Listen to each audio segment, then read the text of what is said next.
or would you stay?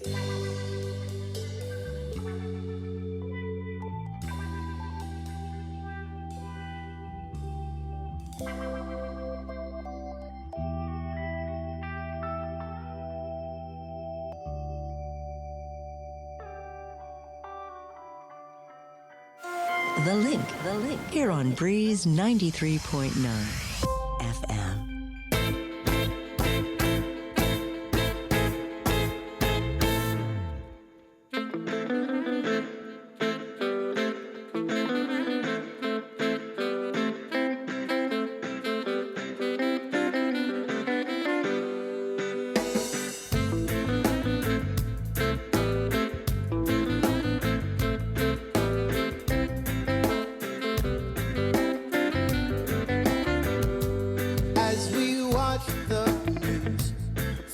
Of what to do. The bombs keep on falling, the war's never stalling. There is no excuse, no matter where it starts. It must come from the heart. We can end this together, endure the stormy weather. We need a fresh start. Go ahead and let it be. You know you gotta set love free. Show the world that we've got this, there ain't no way to stop it. Find the peace within yourself and let your words come out of each and every single place, on each and every single day. Yes, the fire's ignited, it's time to get excited for what's about to come. Is peace and love, we're all united.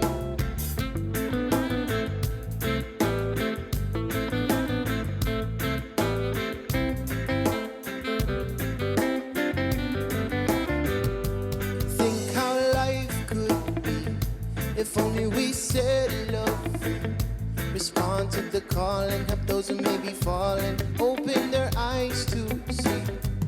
If the world just knew that love will guide you through, we could act as one nation and end the starvation, change the whole world. Go ahead and let it be. You know I've got to set love free. Show the world that we've got this, there ain't no way to stop it. Find the peace within yourself and let your words come out of each and every single place, on each and every single day. Yes, the fire's ignited, it's time to get excited for what's about to come. It's peace and love, we're all united.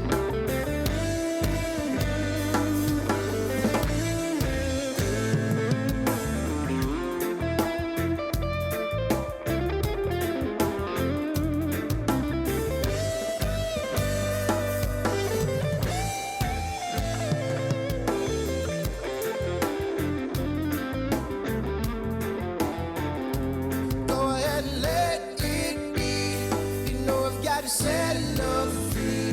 Show the world that we've got this, there ain't no way to stop it. Find peace within yourself and let your words come out of each and every single place, on each and every single day. Yes, the fire's ignited, it's time to get excited for what's about to come. It's peace and love, we're all united.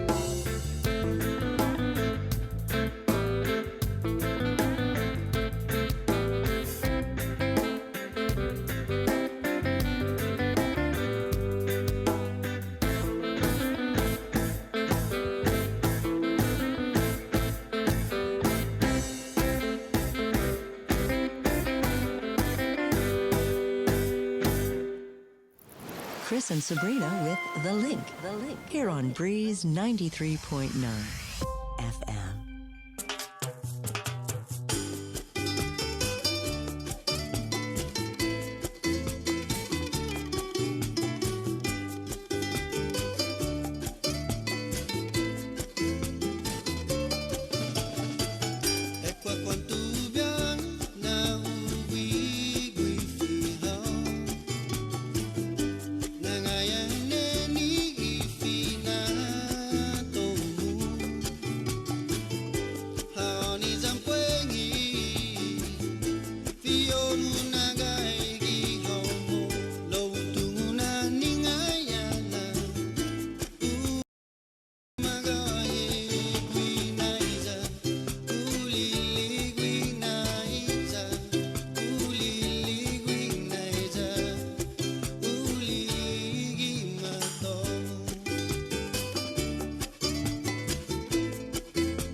sombranza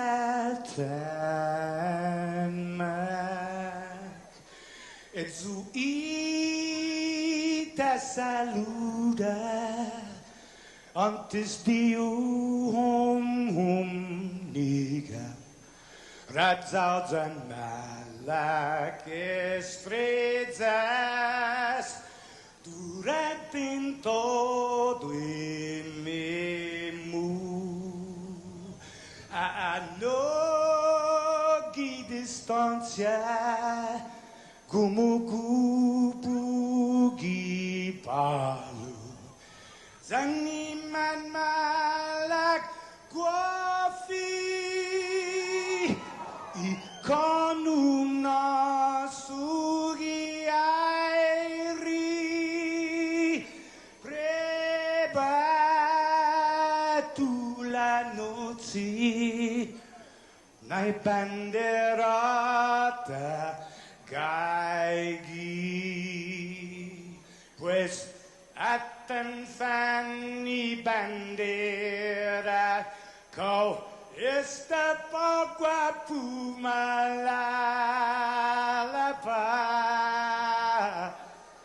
gilo tanu man libri sentami ti man ko badi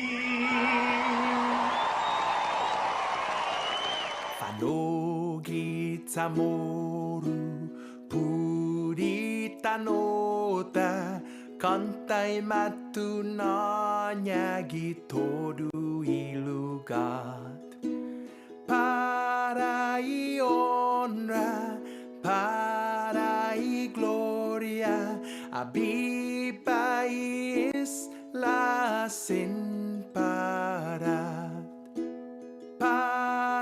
y honra, para y gloria, abiba is la sin para.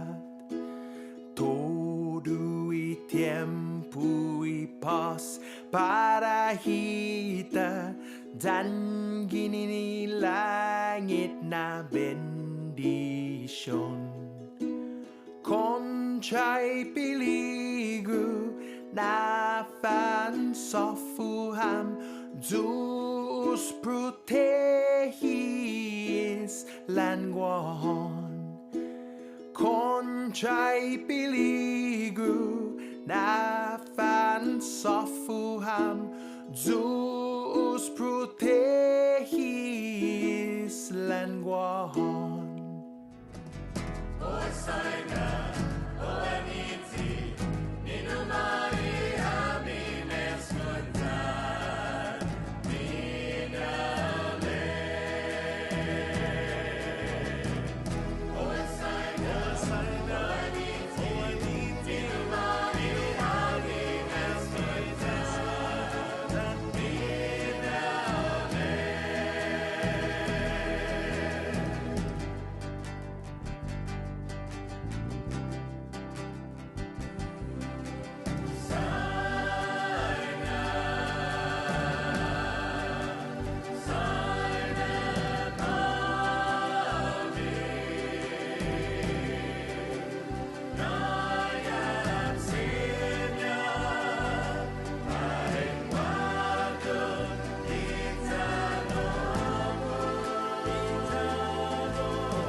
tamoru, yes, yes, yes. Zanitano tamoru, yes, yes, yes.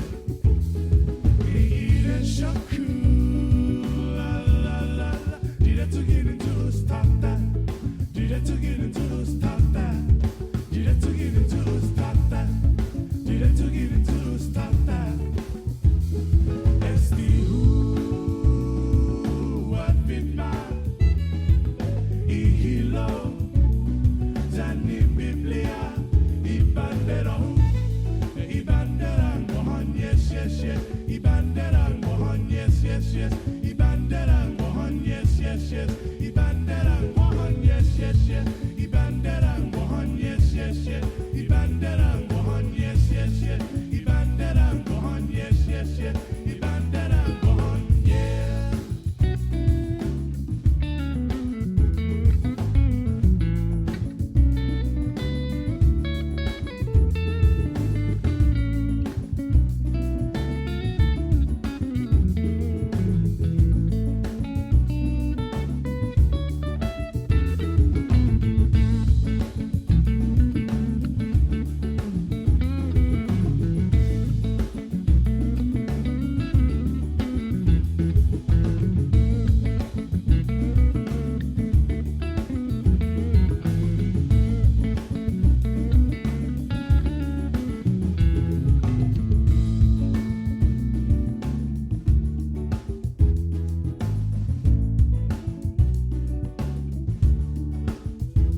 Kinini mastakilu, hinasoku.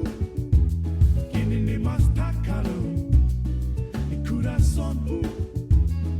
Then imasfiku, nani nasinyaku, ufresin maisatu.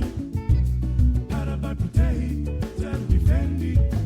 Ihinengi, kultura, lenguahi. Airi, hano. Zanitano tamoru, yes, yes, yes. Zanitano tamoru, yes, yes, yes.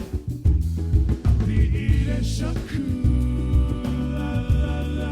Did I to get into stop that? Did I to get into stop that? Did I to get into stop that?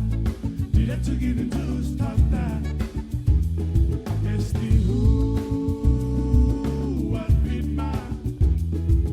Ihilo, Zani Biblia, Ibandera, Ibandera, Mohan, yes, yes, yes. Ibandera, Mohan, yes, yes, yes. Ibandera, Mohan, yes, yes, yes. Ibandera, Mohan, yes, yes, yes. Ibandera, Mohan, yes, yes, yes. Ibandera, Mohan, yes, yes, yes. Ibandera, Mohan, yes, yes, yes. Ibandera, Mohan, yeah.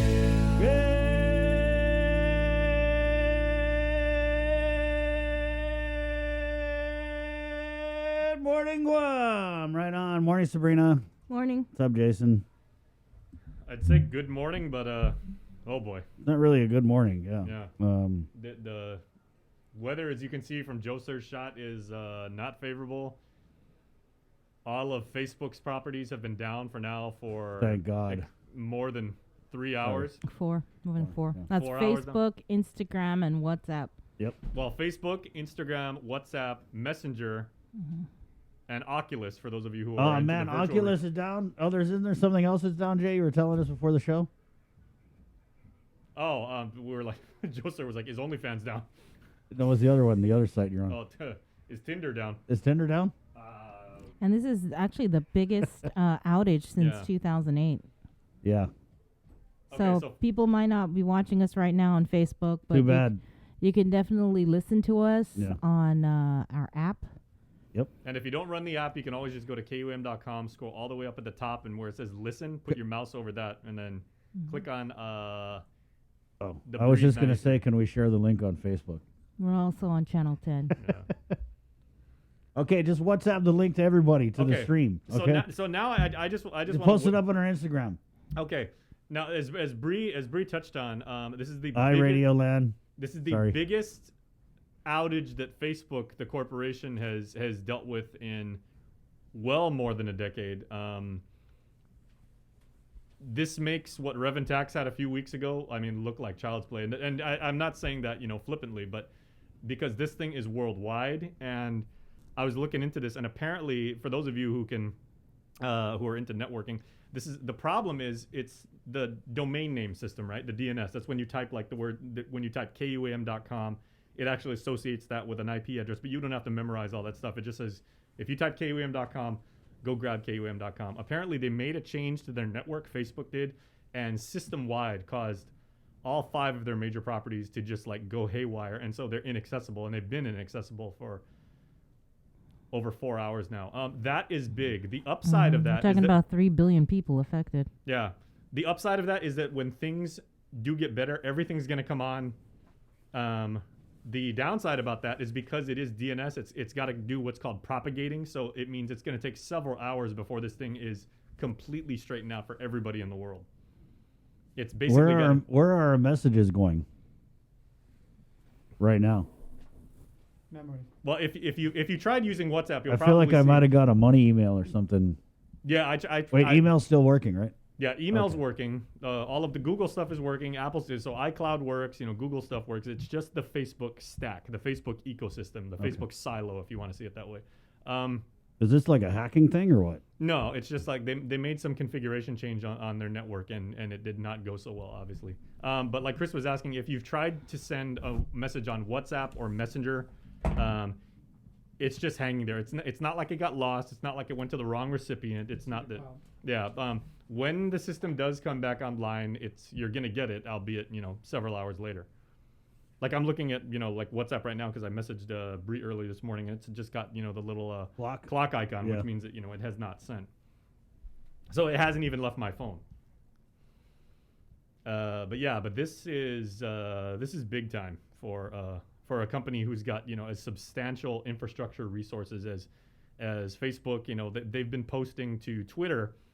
Oddly, because they can't post, Oh yeah, Twitter's Facebook- working. Facebook can't. Twitter is having a field day with Can this. we like Twitter live? Even a lot of like the other social platforms, like Netflix was saying, it's like, hey, Facebook's down. Might be a great time to watch Squid Game. Yeah, so that's what's happening. We're loud and clear though on the Breeze 93.9 FM on the Yeah. radio, the good old fashioned way. So traditional radio. If you want to turn your TV Traditional to channel 10, radio. you can see what's going I on. feel with- old now. Yeah, you can see what's going on with the Well, I weather if you always watch us feel on old. Channel 10. Plus, listen to us, or again, go to our website and put the mouse over listen, and then check out our FM station. You can listen. Well, to Jay, us you know there. what? Regardless of what is down, Facebook, Instagram, WhatsApp, what is not down is Sabrina Salas Manzanani's ability to report the news. And so we're going to go ahead and get into that. Our Actually, she, like the kids would say, she is down to do the news. there you go. She is down in the right way. Yeah. It's 6:29. Our first look at news. Brought to you by Pacific Points with the very latest. Good morning, Sabrina. Off it, everybody. The National Weather Service continues to monitor a developing disturbance southwest of Chuuk. It is expected to move toward the Marianas over the next several days. We should anticipate more heavy rainfall tomorrow that may last through the weekend. Currently, a small stream flood advisory is in effect for Guam until 10 o'clock this morning. According to the NWS, some locations that will experience flooding include Dededo, Tamuning, Jigo, Mangilao, Chalon, Pago, Ordot, Barrigada, Jotnya, Aganya Heights, Sanderson Air Force Base, Telefofo, Mongmong Totumaiti, Sinahanya, Inarahan, Asa, Maritzo, Pidi, Santa Rita, Pneumatic. Additional rainfall amounts of 1 to 2 inches are expected over the area. The island recorded 6 new COVID-19 related fatalities reported between September 29th and October 3rd. The 199th COVID-19 related fatality was pronounced dead on arrival at Naval Hospital on the 29th. The patient was a 52-year-old female, unvaccinated, with underlying health conditions. The 200th COVID-19 related fatality was pronounced dead on arrival at GMH on the 30th. The patient was a 27-year-old man, unvaccinated, with underlying health conditions. The 201st occurred at GMH on the 30th. The patient was a 62-year-old woman. She was vaccinated with underlying health conditions, also a known COVID-19 positive. The 202nd occurred at GRMC on October 1st. The patient was a 69-year-old man, unvaccinated, underlying health conditions, also a known COVID positive. The 203rd occurred at GRMC on the 2nd.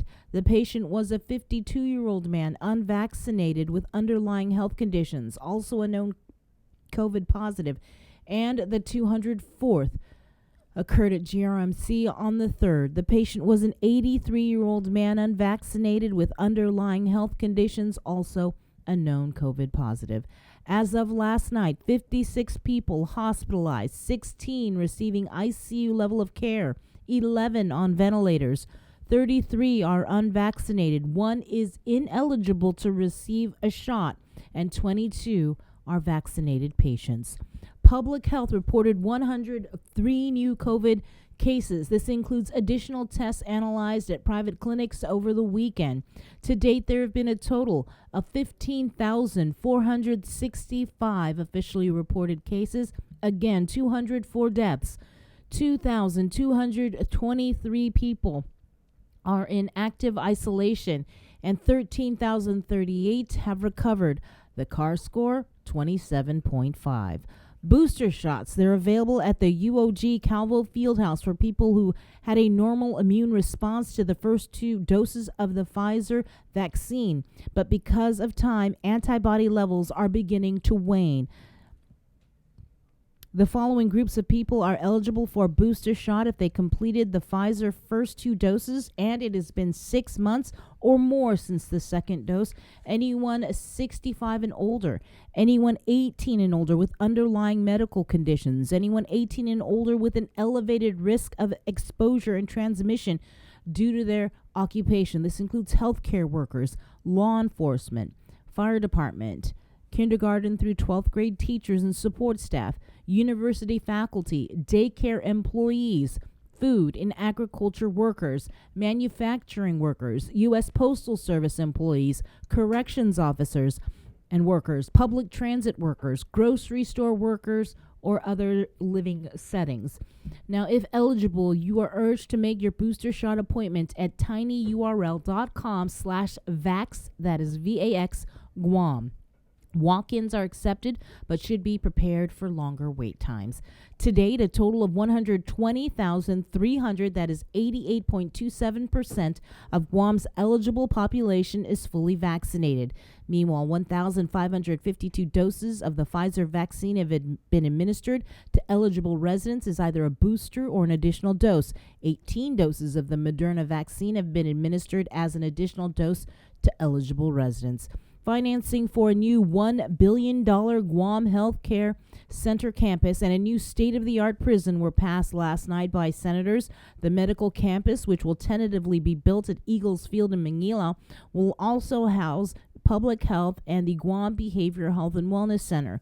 The new prison will remain at the current site and will be a single building with modernized technology instead of the current spread out 18 units that requires a lot more personnel to run. The legislature passed 6 bills in all, including one that establishes a local war claims program for about 700 people who missed out on the federal program the first time around. And with more news, here is Hannah Devonzo. This news update is brought to you by Pacific Points. Do more, get more. Hafa good morning, everyone. I'm Hannah Devonzo with your headlines here on The Link. In part 3 of our series Behind the Front Line, healthcare workers discuss the push to get patients off a ventilator. The mortality rate is 80%. So I can't say that more patients are coming off the ventilator. I can't say that unvaccinated patients are being ventilated. COVID-19 still surging on island, and Dr. Jolene Uggan says mortality increases when patients are ventilated. And we are doing our best to get them off the ventilator. We do extubate patients. As you can see, we've had a few patients that have been in the hospital with quite a prolonged stay that were pre, the vaccination era. Even in this post-vaccine era, healthcare workers are pushed to the limits. Definitely been a lot busier than it's ever been for the last few months, and even if you compare the last surge to this surge, we've been seeing more patients in all populations. That includes children, the elderly, and infants. Just overall, the census has been much higher, and it's been busier, and it's been like 24/7. We asked Dr. Jolene Uggen about hospitalizations for the vaccinated and unvaccinated. Did you want to just kind of get into that and I address don't. it? No? You know, I don't. I just can tell you the course that we actually see. What do you see? You know, with unvaccinated patients, you know, just having a more prolonged course, and of course higher mortality if they are in the ICU, which majority of our patients that are unvaccinated can progress to get intubated and then hopefully extubated, but you know, like I said, up to 80% mortality. The Department of Public Health and Social Services are currently reviewing COVID plans on how they will execute random testing for students on campus. Here's more with Isaiah Uggen. All of Guam's schools were subject to submit their COVID-19 screening testing plan to the Department of Public Health and Social Services on Friday. It was required by the governor as an added layer of protection as students return to campuses for in-person instruction. Public Health Public Information Officer Janela Carrera said in an interview with KUAM News that they are still looking over the plans submitted by schools so far. So we'll need to review the plans that were submitted prior to the guidance being issued. We'll need to review those that already submitted it and just make sure that it conforms to the guidance memorandum. Although Friday, October 1st was the deadline for the plans to be completed, Carrera says that to date, they are still receiving plans from schools island-wide. You know, we're continuing to receive screening testing plans by schools. As you know, the guidance memorandum that is related to the screening testing plan was just issued, and schools do have up to 90 days to develop their plans and submit. According to Public Health's guidance, schools must have a goal of randomly testing 10% of the student population in the first 90 days of implementation. Carrera added that DPHSS has met with schools recently to clarify some questions and address concerns. You know, we are continuing to work with educational institutions like GDOE. We did have meetings with them. So we had a meeting with GDOE last week. I believe we also had a meeting with the Archdiocese schools, the Catholic schools, and other private institutions as well. And we are listening to them. They did issue or relay some concerns to us about the screening testing platform. And we are listening to them. So, and also providing some feedback. As we reported, the Guam Department of Education was one of the many learning institutions that submitted their COVID testing plan on Friday, which they don't intend to implement immediately and present to stakeholders first. According to GDOE Interim Public Information Officer Michelle Franquez, the first phase has been approved, which is dealing with unvaccinated employees. Reporting for Guam's News Network, Wahusi Isaiah Uggen. Reventax continues to crank out tax refund. This week, $5.4 million will be paid out. This represents over a little bit more than 2,000 error-free returns filed on or before July 2nd. These checks will either be mailed to you or you can expect it deposited electronically into your bank account. You can check the status of your refund by logging into our account at myguamtax.com. That's it for now. We'll see you tonight for KUM's News Primetime. This news update is brought to you by Pacific Points. Do more, get more.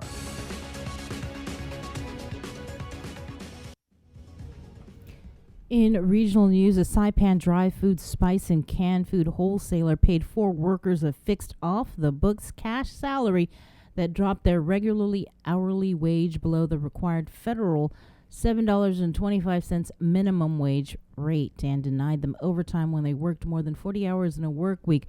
That's what a U.S. Department of Labor federal investigation found. The U.S. DOL's Wage and Hour Division recovered $21,000 in back wages and liquidated damages for 4 workers at Pearl River Wholesale. The division also assessed the employer $2,300 in civil penalties for its reckless disregard for the Fair Labor Standards Act requirement. According to Wage and Hour District Director Terrence Trotter in Hawaii, employers who shortchange workers by denying them all of the wages they've legally earned will be held accountable by the U.S. Department of Labor.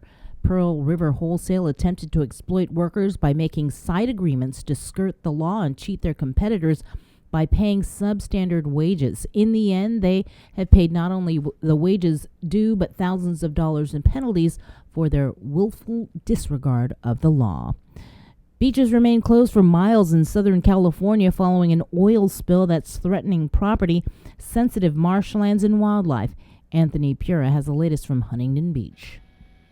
Crews were on the beaches and out on the water Monday, trying to clean up and contain a massive oil spill that stretches for about 13 square miles in Southern California. It really is bad. I don't know what else to say, but it's just a bad thing. At least 126,000 gallons of oil began pouring into the Pacific Ocean over the weekend from an underwater pipeline about 4.5 miles offshore, sending slicks of oil from Huntington Beach to Dana Point Harbor. The oil is washing up on popular beaches and threatening wildlife, especially birds. When we heard of the large size of the slick with the volume that was reported released, we had grave concerns. In our initial assessment of the area, the number of birds in the general area seems to be lower than we had feared. This beach would normally be filled with people, but it is now closed. Officials are warning the public not to go in or near the water because of possible health hazards. The potential economic impact is also huge for business owners in the area. This oil spill constitutes one of the most devastating situations that our community has dealt with in decades. Amplify Energy, which owns the pipeline, shut the line down and is pledging full cooperation with the cleanup effort. We are investigating the source and potential cause of this incident. Officials have deployed more than 2,000 feet of protective booms to slow the spread of the oil and prevent any further damage to wildlife and property. Anthony Pura, CBS News, Huntington Beach, California. Today we feature Primo Pizzacaya as one of the many businesses on island that is Guam Safe certified by the Guam Visitors Bureau and carries the WTTC Safe Travel stamp. Guam Safe and WTTC Safe Travel Certified Program Showcase is brought to you in partnership with the Guam Visitors Bureau.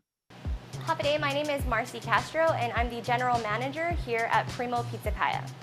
This was a great service that GVB assisted in bringing to our island that allows our guests to have a certain comfort knowing that we're meeting the standard for safety and sanitation.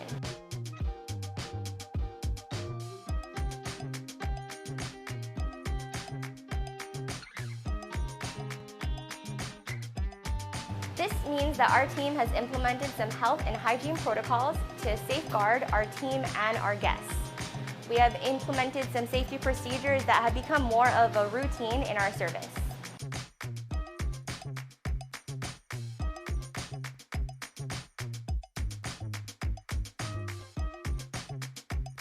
Here at Primo, we have decided to maintain a 50% occupancy for indoor dining. This allows a little bit more space between the tables and a walkway. Our kitchen is still visible to the guests, but just with a little bit more distance. We have remained committed to our takeout supporters and are still providing curbside pickup. We do our best to assist all of our takeout orders outside our premises or at their vehicle to minimize traffic through the restaurant. Constant surface and tool sanitation is key, but so is not letting our guard down. As a small team in a smaller place, we are very conscious that our actions outside of guest service are just as important. We have also implemented our own safety procedure within our team in order to guarantee transparency in risk of exposure. In a time when so many things are out of our control, we are doing our best to guarantee that we are doing our part to keep our team, our guests, and our community safe. Guam Safe and WTTC Safe Travel Certified Program Showcase is brought to you in partnership with the Guam Visitors Bureau. And with your news in tomorrow, here is Kin Concepcion. Buenos updates to get soon to be sa morgan ni KUAM News. Presenta ni Familian Mizo gi First Hawaiian Bank. Mareport ni Departamento ng Edukasyon na kasi sento na laptop na computer sa manmasaki pat manmadzulang. Si Joe Sanchez, si Deputy Superintendent of Curriculum and Instruction gi GDOE, asangan na giduram tinimiting niya gimapos na Merkulis, esta marisisibi report siya puri laptop ni manmadzulang pat manmasaki. Kailangan na esta makaklama STCI gi insurance. Gi Agosto na mes ma-distribute ni Departamento kasi desmin na laptop para estudyante siya para di remote learning na programa. Esta kwa siya eskwela man manay na notisya no mananali computer tati putsuno mas madzulang. Mas asunto, IF ni Guam Police Department si Steve Ignacio asangan na todo sa listo para mababay at zinebo na laboratoryon DNA di campus si Guam Community College pago na mes. Matutunan na project maski das anis na tempo tati. Desde 2009 na sakan man ma-aplika GCC para grant gin ni Department of Interior. Ito so designa sa mga financing 2012 na sakan na matutunan mahat sa Oktubre na mes 2019 na sakan. Imbentahan niya na klase ng laboratorio gi isla sa CDGPD no ma-analisa DNA gwini. Antes de este, maangungo ko ni GPD, NCIS, para FBI, para Nazuda. Otro artículo, un 49 años na tao sa masaki no 2 kwenta na segundo grado na criminal sexual conduct. Según ni dokumento ni Korte, un 11 años na Palawan sa sangani polisiya na pinasagay ni proprio as Derek John Mapna Santos 2 biyahe gi entre 2 semana na durante. Ibiktima sa sangani polisiya na umahalam si Santos kaya presenton niya mentres mamego gwi. Loketo ay biktima pud maat niyo. Logi segundo biyahe niya sa gwi si Santos,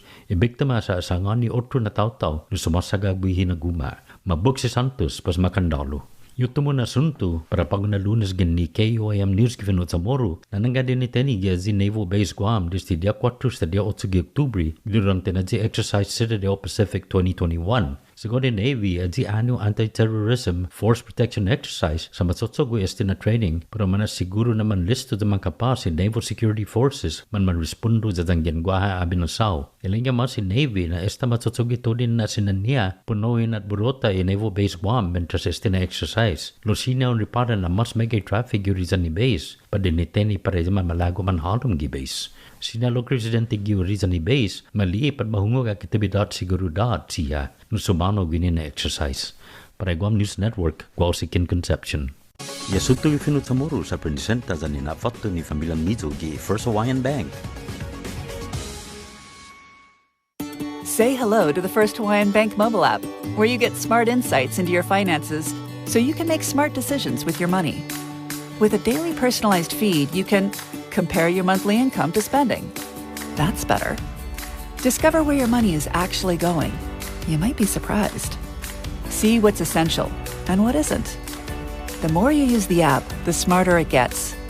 With insights from the First Hawaiian Bank mobile app, it all starts with yes. Do you feel like you're missing out on something? Make life more rewarding with Pacific Points. Earn and redeem points for bill rebates and free load at IT&E, discounts on fuel at Shell, vouchers at Foodies, and United Mileage Plus miles. You can even pay with Pacific Points at IT&E, Shell, and Foodies. Pacific Points. Do more, get more. The relationship between Guam and Manila, Philippines is undeniable as we share similar cultural traditions, history, and heritage. With generations of Filipinos calling Guam home, KUAM presents a monthly look at the capital city featuring in-depth and engaging interviews on everything from medical tourism to new business and government leaders. Veteran newscaster Nestor Lecanto delivers Beyond Our Borders. This special program is brought to you by KFC and the Medical City, where patients are partners.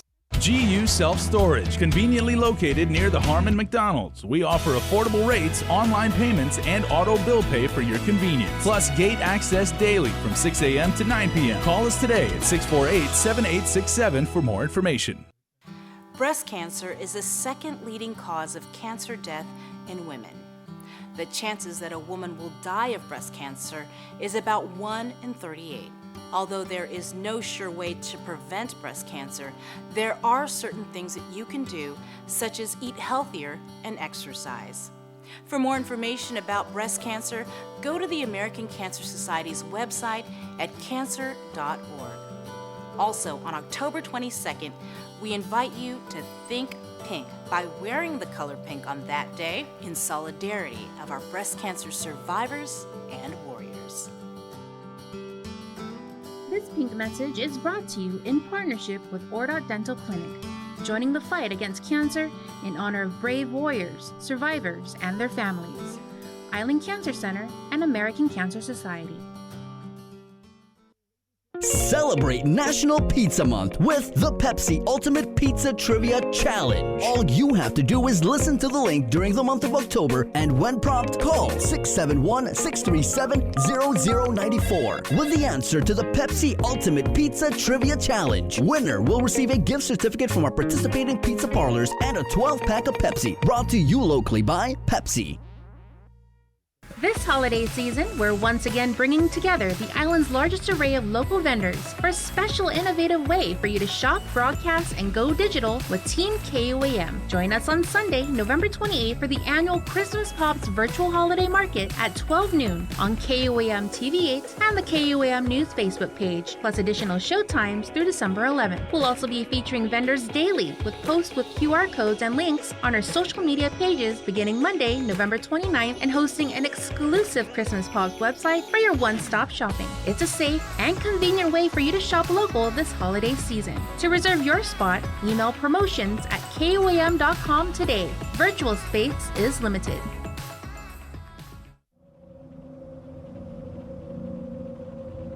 The Totomotna Tales. October on the KUAM Podcast Network.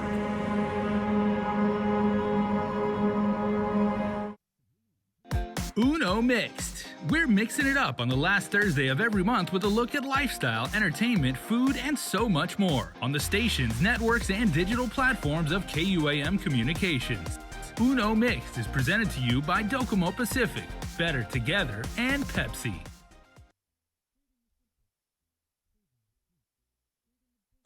Learn about people and organizations making a difference in our community on the greater good every Wednesday during the link. Building awareness, promoting events, generating change. Find inspiration to seek out the greater good every Wednesday. Listen, watch, stream. Miss the link? Miss a lot. Presented by Jay Goodman, a happiness company, and Guam Windward Memorial. Celebrate life. Take in the panoramic beauty of our island each Sunday on the KUAM News Instagram with Scenic Sundays. Scroll through the natural beauty of the island on display. Scenic Sundays on the KUAM News Instagram is brought to you by Addis Trust and Investment, Location, Service, Trust, and Haagen-Dazs Shops Guam, where every day is made extraordinary. The KUAM Podcast Network is back and on demand, featuring a great variety of podcasts from our island and region, including culture, lifestyle, awareness, crime, politics, commentary, comedy, and entertainment. Available on most streaming platforms. The KUAM Podcast Network. Subscribe and listen now.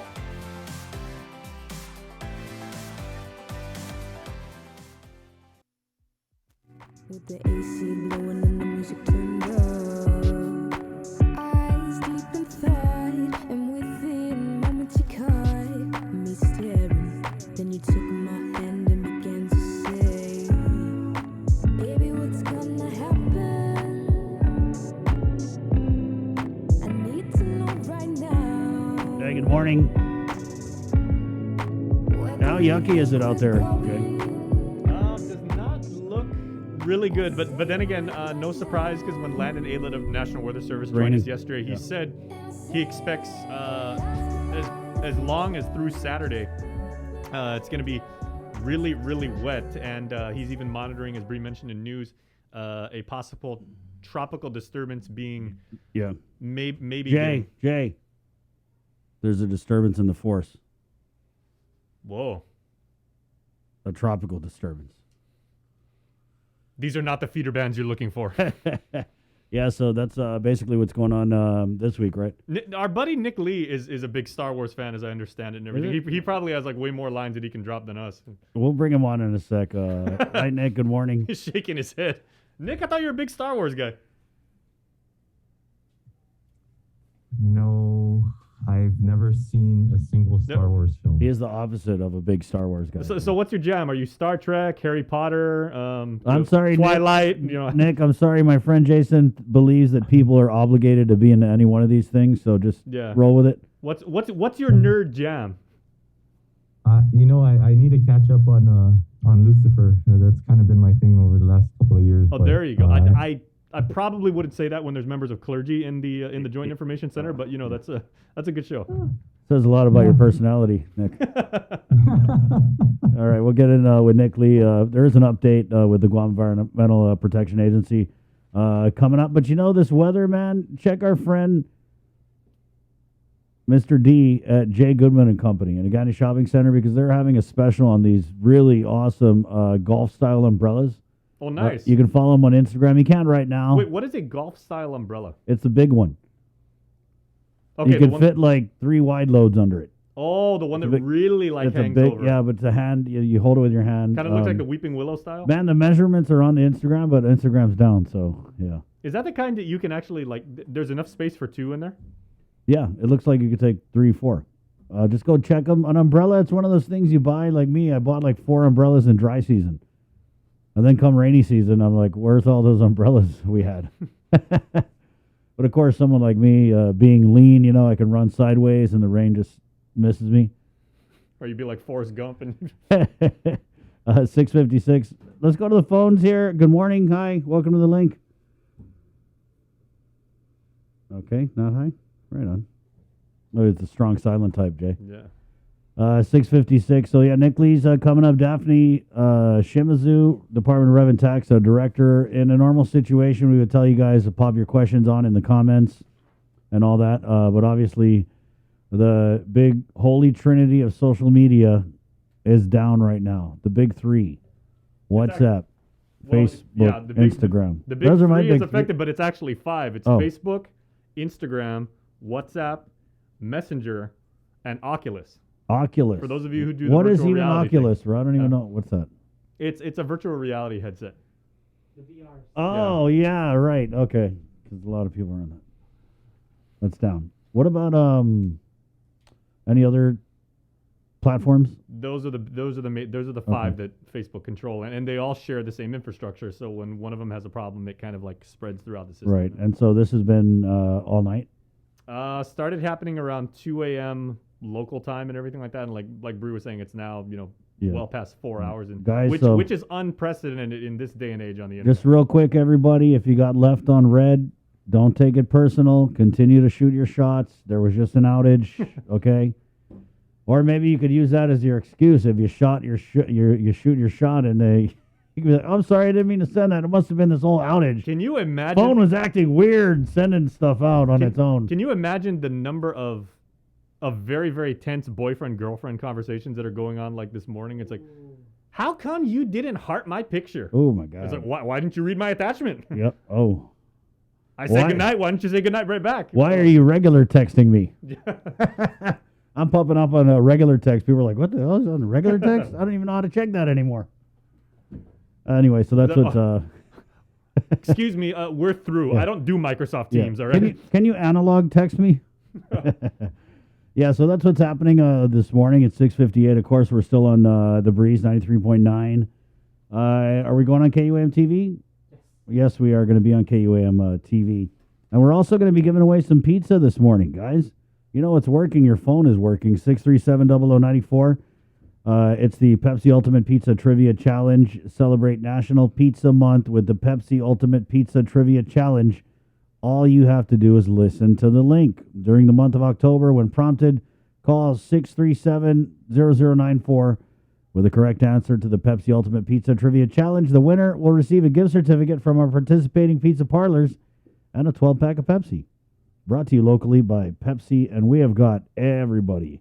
Participating pizza parlors: CPK, Pyology, Pizza Hut, Capricciosa, Papa John's, Sbarro's, Little Caesars, Vitali's, and Crust.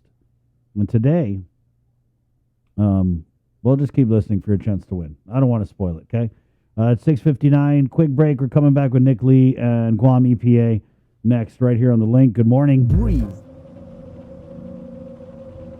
The Totomotna Tales. October on the KUAM Podcast Network.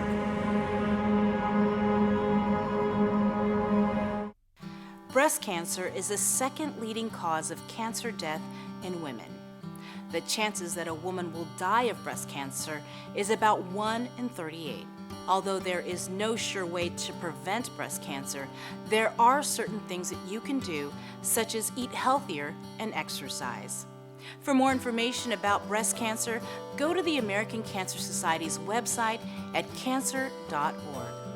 Also, on October 22nd, we invite you to think pink by wearing the color pink on that day in solidarity of our breast cancer survivors and warriors. This pink message is brought to you in partnership with Ordot Dental Clinic, joining the fight against cancer in honor of brave warriors, survivors, and their families. Island Cancer Center and American Cancer Society. The world of television is more exciting than ever. Don't miss a minute of special presentations from NBC on KUAM TV8 or from CBS on KUAM TV11. Every month, we'll bring you the fun and excitement of award shows and red carpet moments, special series presentations, and other great network programs. Brought to you locally by King's Restaurant, Ruby Tuesday Guam, Bud Light Seltzer, and Docomo Pacific, giving you more reasons to tune in and turn on. Fall in love with TV again with the best from KUAM Communications. KUAM Communications continues our perpetuation of our Chamorro culture, language, and heritage with features available to our listening and viewing audience, including streaming of Chamorro music 24 hours per day on Isla Digital Radio on KUAM.com and the KUAM News app. Chamorro News Update, weekdays on The Link and the KUAM News YouTube channel. Conversations about life in our Chamorro language podcast, Cuentos Tapoco, with Kin Conception. Seasonal specials, shows, and other features highlighting the beauty of our language, culture, and history. It's a new era of our continued commitment to our Chamorro heritage. Isla, watch, listen, stream. Viva Isla! Email. Along with analog text. This important news out of the Guam Department of Education for immediate release. No in-person instruction for Marshall A. Sablan Elementary School on Tuesday. That's today due to a power outage. We've also got here online classes for Tuesday, October 5th, still ongoing. In-person instruction to resume October 6th. So this is for Marshall A. Sablan Elementary School. There will be no face-to-face classes down in Agate today.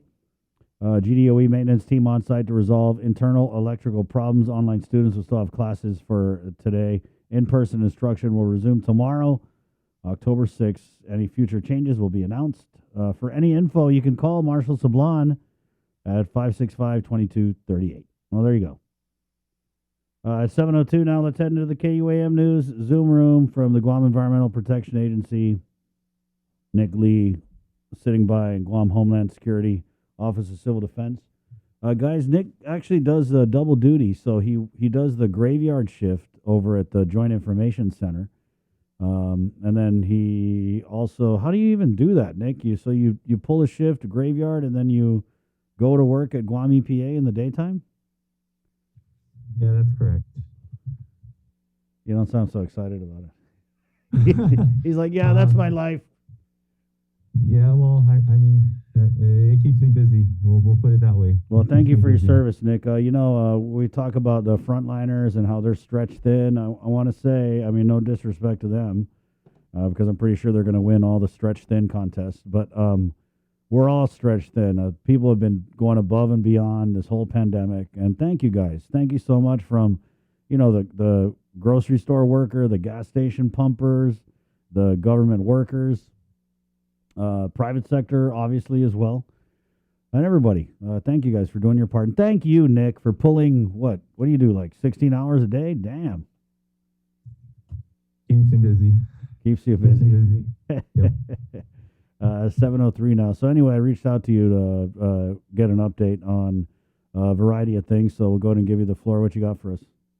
Sure. Well, I do appreciate the opportunity. I would like to check in with you folks as often as I can. So we got a couple of things that we do want to share with the community. There will be a notice of violation that's going to be posted on our website later on this morning. This notice of violation was issued based on violations of the Guam pesticides regulations. Is my audio okay? I'm sorry. Yeah, you sounded pretty good. Right on. Yeah. So in July this year, the Guam EPA Emergency Response received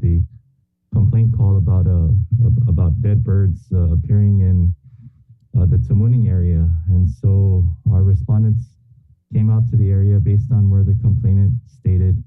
What they discovered was a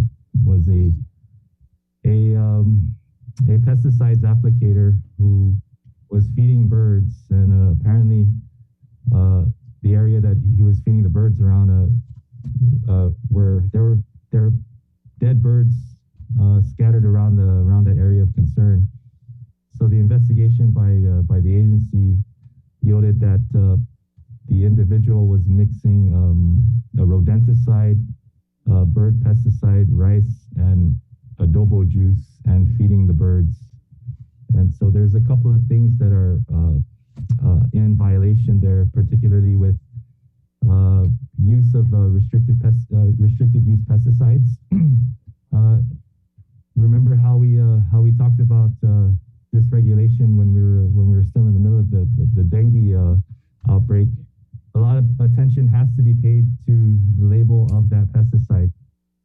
As a reminder, any pesticide or device that receives EPA approval or EPA registration, it does go through a strict administrative, legal, and scientific review, so that there are some assurances that if the product is used in accordance to how the manufacturer intended, you have reasonable assurances that it's going to be effective and you're going to be able to protect yourself and not cause unnecessary damage to the environment.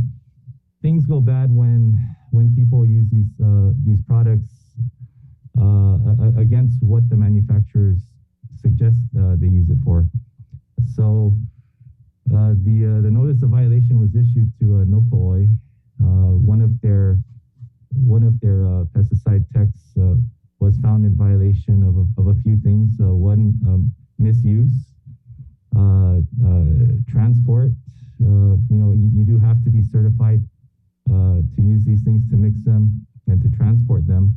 And because of the level of pesticides being used, there also has to be a level of supervision over handling these pesticides, and that was an issue as well. So we haven't received any at this point. We haven't received any notice to appeal yet. This is the notice of violation was issued on September 20th. We will be working with the respondent if they want to file an appeal or if they have issues with our orders of compliance. So it's going to go through the standard paces that any respondent will be afforded once they receive a notice of violation from the agency. Okay, let's just go back to the beginning. So sure. You guys happen upon a guy, I'm assuming an employee of Nokoi, and that's correct. He was feeding birds. Are we talking about pigeons? So the report indicated there was some chicharica birds. Not the chicharica. Here. It listed like 2 or 3 different birds. Okay, so birds. This guy is knowingly feeding these birds rat killer, is what you're saying? So the concoction that was being applied on the ground was a mixture of a Veritol, which is a bird pesticide. There's another product, it's called, let me see if I have this name correctly here.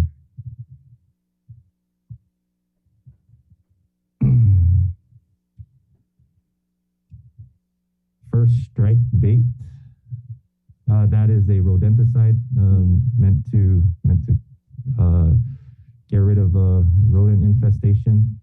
And so these 2 restricted use pesticides were mixed with rice and leftover adobo juice. And that concoction was being used to feed the birds.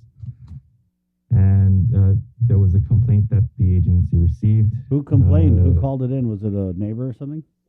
Yeah, it was a neighbor in the adjacent area that made an observation that they counted at least a dozen dead birds in the area. So that raised some concerns for that individual, and that's how we were able to respond to that area in Tamuning.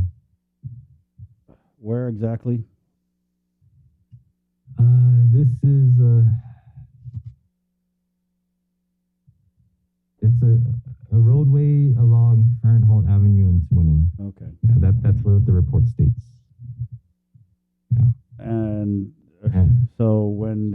EPA inspectors happened upon the scene? Was it?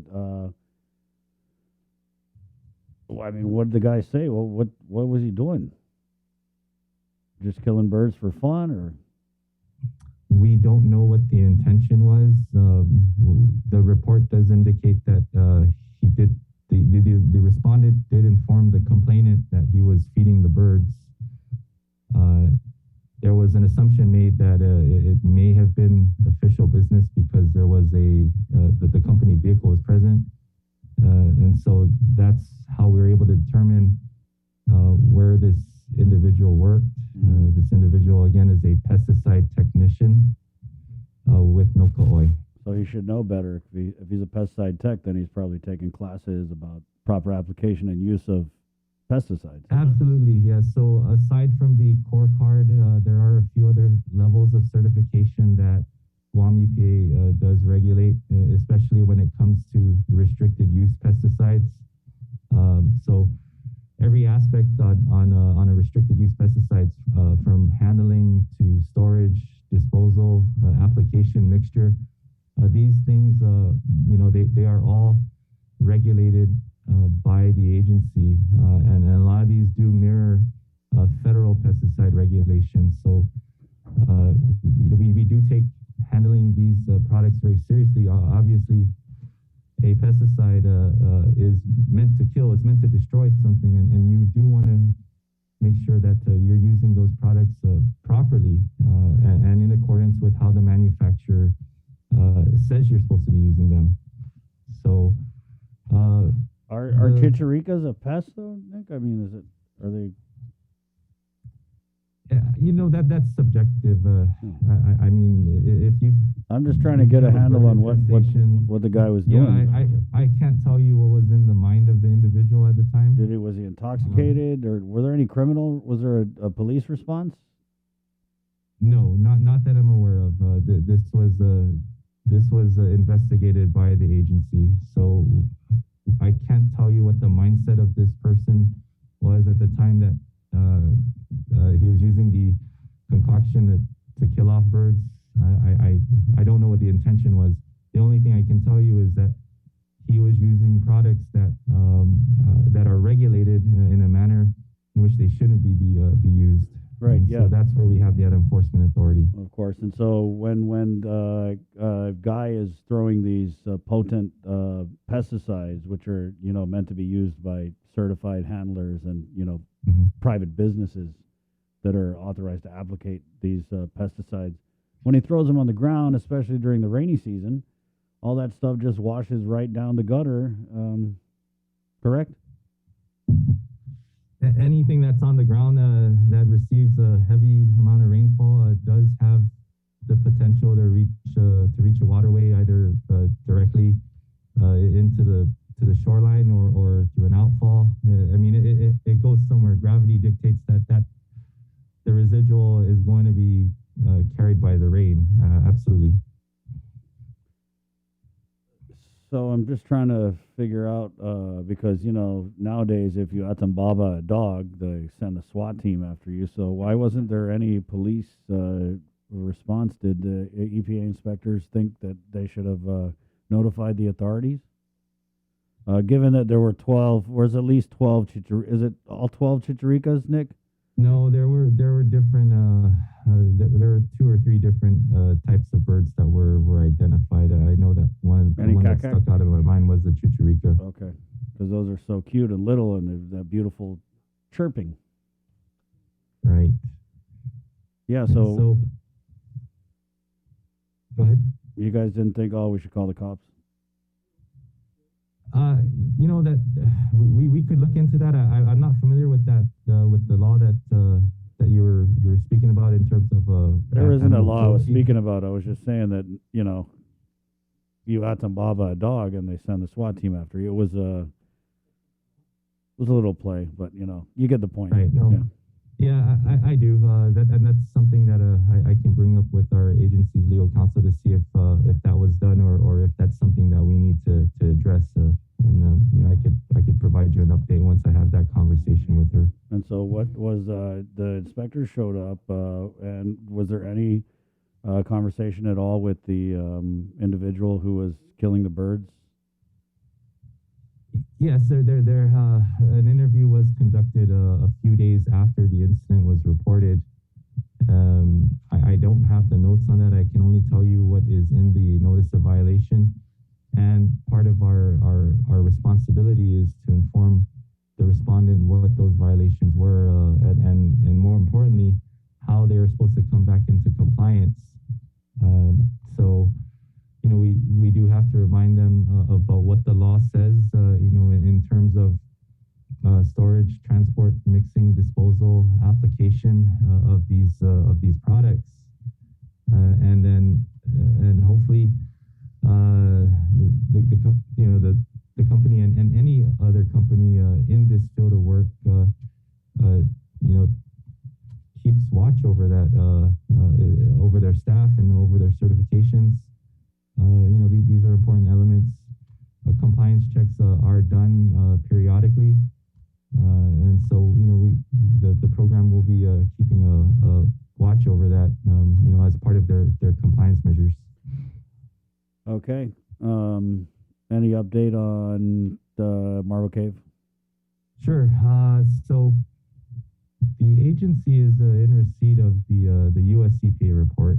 As you may recall, back in August, there was an inspector from Region 9's Compliance and Enforcement Branch that performed an unannounced inspection at the solar farm over at Marble Cave, and this inspection was performed to see if there was any violations of the National Pollutant Discharge Elimination Permit System, as well as the Clean Water Act.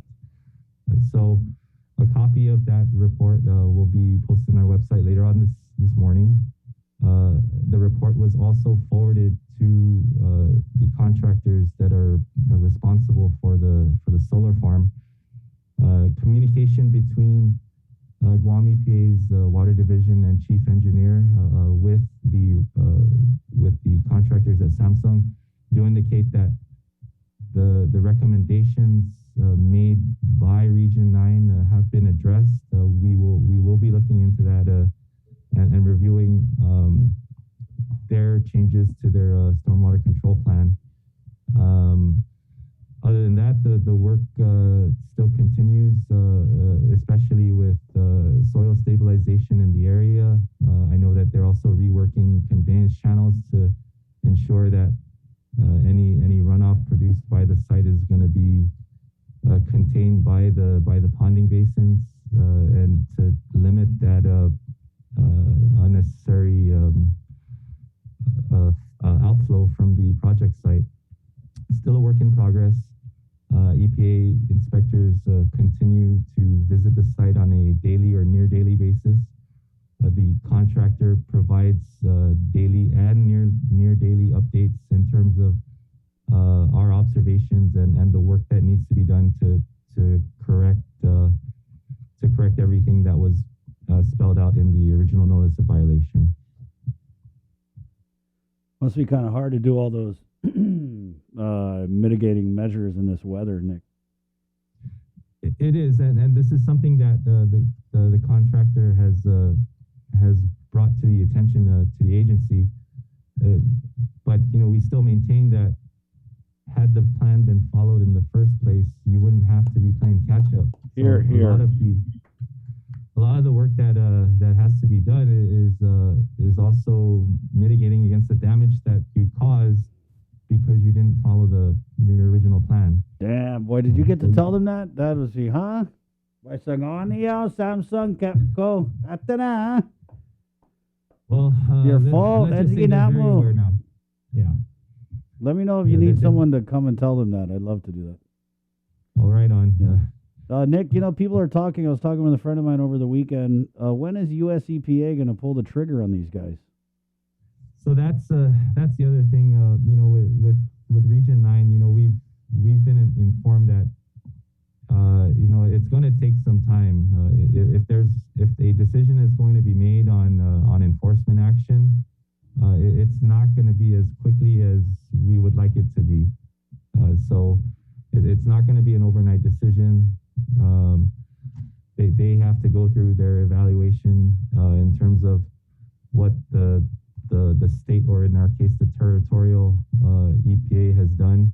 They have to look at what other authority that they're able to impose upon. Because remember, we don't oversee the Clean Water Act on Guam. We don't have that primacy. That primacy still resides with the federal government.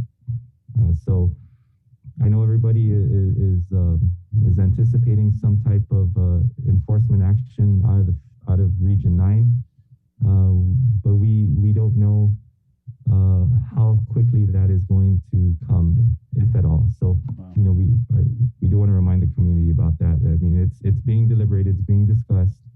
It's just not going to be a quick decision. But Nick, there's nothing that, US EPA, even though you guys have come and tried to drop the hammer on this contractor, that doesn't stop US EPA from mirroring everything you guys have done? It doesn't, mainly because of that NPDES permit that they apply for. There's both local and federal oversight over this project, mainly because of the scale of the project site. So anytime you're doing any earth-moving work to that magnitude, that triggers federal oversight as well. And so there are parts of that plan that Guam EPA does not have the primacy to enforce, and that's where our federal partners come in. And so that's on their radar. Again, we would like for a quick response, but we're prepared that it's not going to come as quickly as we'd like it to. Right. Yeah. Nick, just maybe a little bit about this weather and what it does to the beaches and you guys testing. Sure. So last week, the agency's environmental monitoring and analytics program did announce that a blanket advisory was issued to all 43 of the recreational waters that Guam EPA samples. And usually this is done when we receive a large amount of rainfall. There's sufficient reason to suggest that anything going into our recreational waters because of that rainfall is going to elevate bacteria levels to a level that will contaminate the water and make it unsafe for certain parts of our population. If you've got a weakened immune system, if you're elderly, or if you're still a developing child, these exposure to these types of waters can cause some adverse effects. So in cases where we receive that amount of rain, a blanket advisory is issued to the public. Appreciate that, Nick. Is there a booster for that? Not at this time, yeah. But once there is, we'll let you know, Chris. and I do want to bring up one other thing also. Oh, sure. Sure. Since we're just right inside the 90-day window for the next phase of the plastic bag ban, we do want to call the attention that effective January 1st, 2022, again, we're right inside 90 days, all plastic carry-out bags are going to be banned for distribution by retailers and wholesalers at the point of sale. So regardless if your bag is compostable, biodegradable, or marked with that HDPE number 2 marking, come January 1st of next year, those bags are not going to be able to be distributed by establishments.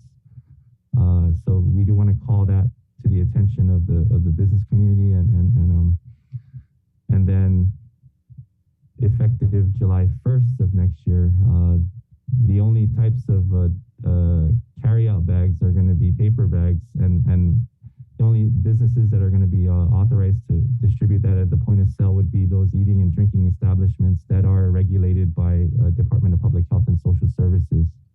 And so So now's a good time to start thinking about those things. Grocery stores and mom and pop stores are not going to be allowed to use paper bags? After July 1st, they will not. Okay. Yeah. So Nick, just for clarity, January 1st, you said even the plastic bags that have all the funny biodegradable markings won't be able to be used at all. So what are we going to be using come January 1st? So the only bags that can be distributed, right, are machine washable, reusable bags, and so that's come July 1st. That's the only thing that the retailers and the wholesalers are going to be able to offer. From There July is a 1st, tiny exception though. and I Nick, do from July 1st or from January 1st for the retailers? January 1st. Okay.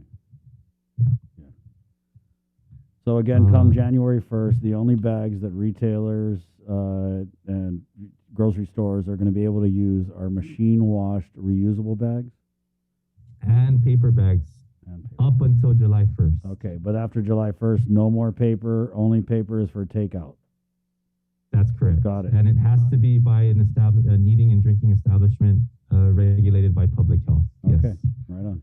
Yeah, I do want to point out a small exception to that rule. So, plastic bags can be distributed to package bulk items. So when you go into your hardware store, you want to buy some nails or something, you can use plastic bags to hold those things. Or if you go to your florist or your nursery, and you need to keep moisture in the plant, a plastic bag can be distributed to assist with that purpose. Prescription drugs they do come with their own plastic bags. So those are some of the exceptions. And, for more information on that, we do urge the community to visit our website, epa.guam.gov. You can click on that tab on the top. It does talk about the Plastic Ban Act of 2018. And so all the information is there. Compliance is near perfect within the community. We've our solid waste program does go out and perform compliance checks with retail and wholesale establishments, and even since the onset of the enactment of the law, rather, compliance is near perfect. So there is awareness out there. Now that the next phase of the law is coming into play, we do want to point out that there are going to be some changes. So we do appreciate your time with us this morning to get that message out, Chris. Yeah. Nick, can I just ask it, like, for people that for whatever reason do not comply with the policy once it kicks in officially and everything like that, what are we looking at in terms of penalties, citations, fines, what have you? So the law is pretty clear on that. Violating that act could result in a civil penalty not to exceed $500 for the first offense, $1,000 for the second offense, and up to $10,000 for the third offense in a 1-year period. That's. I was gonna say, and no pun intended, but that's pretty hefty. He's been waiting minutes. No, but I mean, and this only applies, you said, to retail and to include like restaurants and everything like that. But trash bags and everything like that is gonna remain status quo. Right. The key is distribution at the point of sale. So if you are purchasing trash bags, that's a product that's not the establishment telling you that you need assistance carrying out your merchandise. And, right. That's a product for sale. Yeah. Did you ask about the penalties? Yeah. Okay. Bree, you good? Stand by. Ladies and gentlemen, Sabrina Salas-Mantanani. Actually, I just wanted to see if you had any comment, or Guam EPA had any comment on the passage of Bill 116 and 165. 116 addresses illegal dumping, and then 165 is regarding removing the cap on civil penalties for violations of the erosion and sediment control regulations. Well, we supported the intent. We did have some suggestions in terms of the language of the bill. I I didn't see the final version that passed through the legislature, and I don't know what direction the governor is going to take signing them into law, or if that's even happened. But we supported those things, the spirit of it especially. I think it sends, particularly with 165, it's going to send a stronger message to developers, especially in light of what's happened with Marble Cave. It does give us flexibility, a greater control over issuing our administrative penalty orders. So we appreciate that. Illegal dumping and littering, again, it continues to plague the island. The three of us have done all of those talking trash tours. Yep. What was the other, Dirty Politics? Yeah. Come up with some really cool names for those little shows, Sabrina. Dirty Politics. Yeah. Those are what I recall off the top of my head. But anything that's going to help the agency and the community, obviously is going to be welcome. The one thing that we always try to look out for is can the agency effectively execute it, and then that's something that if these measures become law, we're going to look into how best we can successfully execute the new laws. Mm-hmm. Have you heard anything on the status of the AG's lawsuit against the contractors for the solar farm? I mean, all we've heard is that Samsung has the court has granted extensions for the company to file a response to the lawsuit, and we've already seen what's happened with the lawsuit regarding the Marble Cave area and the private landowners, and how there's been a settlement to that. So I'm just wondering if you've heard anything. Has there been any follow-up on your end? No, I have not, and I really recommend that that come directly from the AG's office. I don't have anything by way of an update on the GovGuam lawsuit. Mm-hmm. Has they filed their notice of appeal? Has there been a hearing yet on that appeal or board meeting? We're in the process of acquiring an administrative hearing officer to get that squared away, and once we do that, that's going to be performed before the board. That appeal was for the contractor to prepare a new defense. So we don't really know what they're preparing until we get it before the board and hear the arguments. Mm-hmm. Has there been any follow-up inspections, or we're just pretty much waiting? I was in speaking with Chris earlier.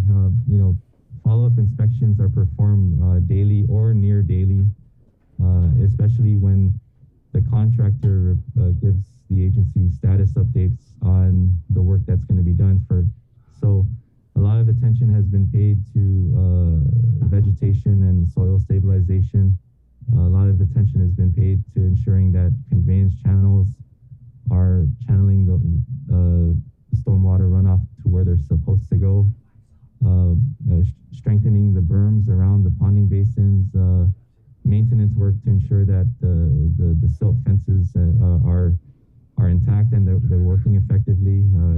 If it means that sandbags need to be deployed somewhere, then those measures will be taken. So there is a considerable amount of communication now, and something that Chris also pointed out is the magnitude of the work that's being done isn't just related to what the erosion control plans were initially. A lot of this is now repairing the damage that was caused because those plans weren't followed. So it's a lengthy process.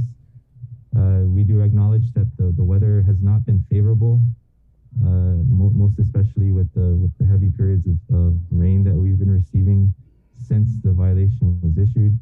But at the same time, it does give the contractor and the agency a good indication of how effective the plans are going to work. Because we have this rainfall, we can see if how effective the plans are going to be. So take it in stride, and we continue to perform our inspections and communicate with the contractor. And did Chris ask about Coco's Lagoon? Can you just say yes, because she's my boss? What about Coco's Lagoon, Nick? What can you tell us about Coco's Lagoon? Are you referring to the tire removal? The tire removal. Right. Okay. We are closing that project out. I don't have the exact number on me, but I think approximately 1,800 tires were pulled off of the surface in the lagoon area. Part of the contract was to ensure that the tires were disposed of off island at a permitted facility. So we've received bills of lading from the contractor that proved that the tires were shipped off island. They went to a company in India, and they're no longer here. So there's still some closeout action that needs to take place because the contract was paid for with the NOAA grant. So a lot of administrative work still needs to take place. For the agency to properly close that project out. Do we need to move on? Because I do have another question. Go ahead, Bree. Yeah, I wanted to follow up on that abandoned vessel removals. I think it was a project with the Port Authority. Right. So last year, the governor did sign an executive order establishing the abandoned derelict vessel removal group. That is coordination between local and federal government. On the local side, you have Guam EPA, the Port Authority of Guam, Guam Power Authority, BSP, Department of Agriculture, all taking the local lead on that project. The idea is for the ADV removal group to tap into technical resources by a Navy salvage dive team. So a few years ago, we were able to host a removal in which this dive team could use real-world application and float and lift watercraft in our waters. So we get essentially the free labor for these things to be brought to shore. Disposal will be on the local government, and the Navy divers do have a chance to get real-world training experience because no one really wants to create a shipwreck out there. So if there's something existing that they can use for training benefit, then and it removes marine debris from our environment, it's win-win. So that's still something that is in the works. We'll be providing an update on that ADV removal group very soon. Right. But there's still this group. They're still meeting because I'm just looking at the agenda, and one of the last meetings that was held was, I believe, in April. Yes. It's an active group.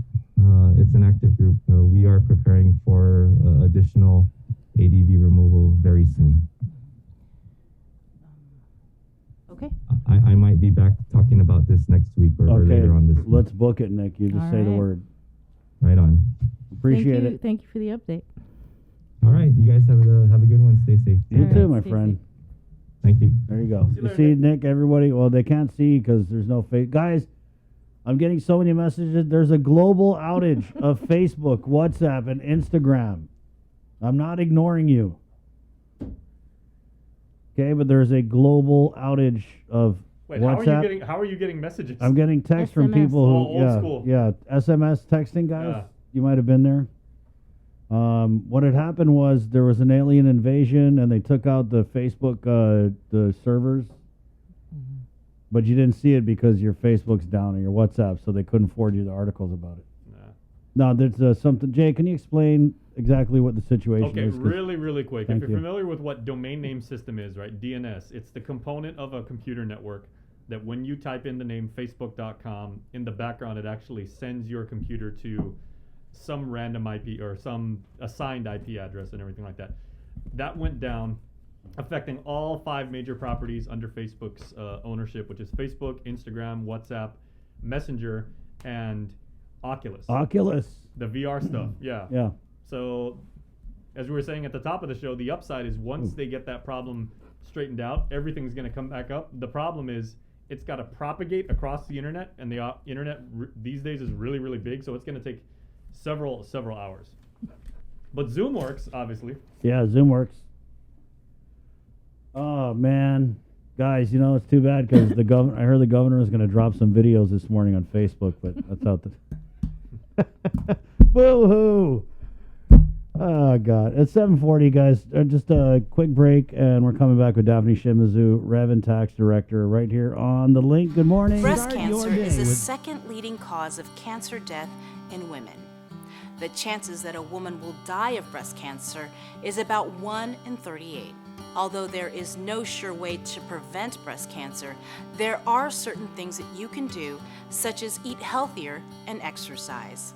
For more information about breast cancer, go to the American Cancer Society's website at cancer.org. Also, on October 22nd, we invite you to think pink by wearing the color pink on that day in solidarity of our breast cancer survivors and warriors. This pink message is brought to you in partnership with Ordot Dental Clinic, joining the fight against cancer in honor of brave warriors, survivors, and their families. Island Cancer Center and American Cancer Society. This holiday season, we're once again bringing together the island's largest array of local vendors for a special innovative way for you to shop, broadcast, and go digital with Team KUAM. Join us on Sunday, November 28th for the annual Christmas Pops Virtual Holiday Market at 12 noon on KUAM TV8 and the KUAM News Facebook page, plus additional show times through December 11th. We'll also be featuring vendors daily with posts with QR codes and links on our social media pages beginning Monday, November 29th, and hosting an exclusive Christmas Pops website for your one-stop shopping. It's a safe and convenient way for you to shop local this holiday season. To reserve your spot, email promotions@kuam.com today. Virtual space is limited.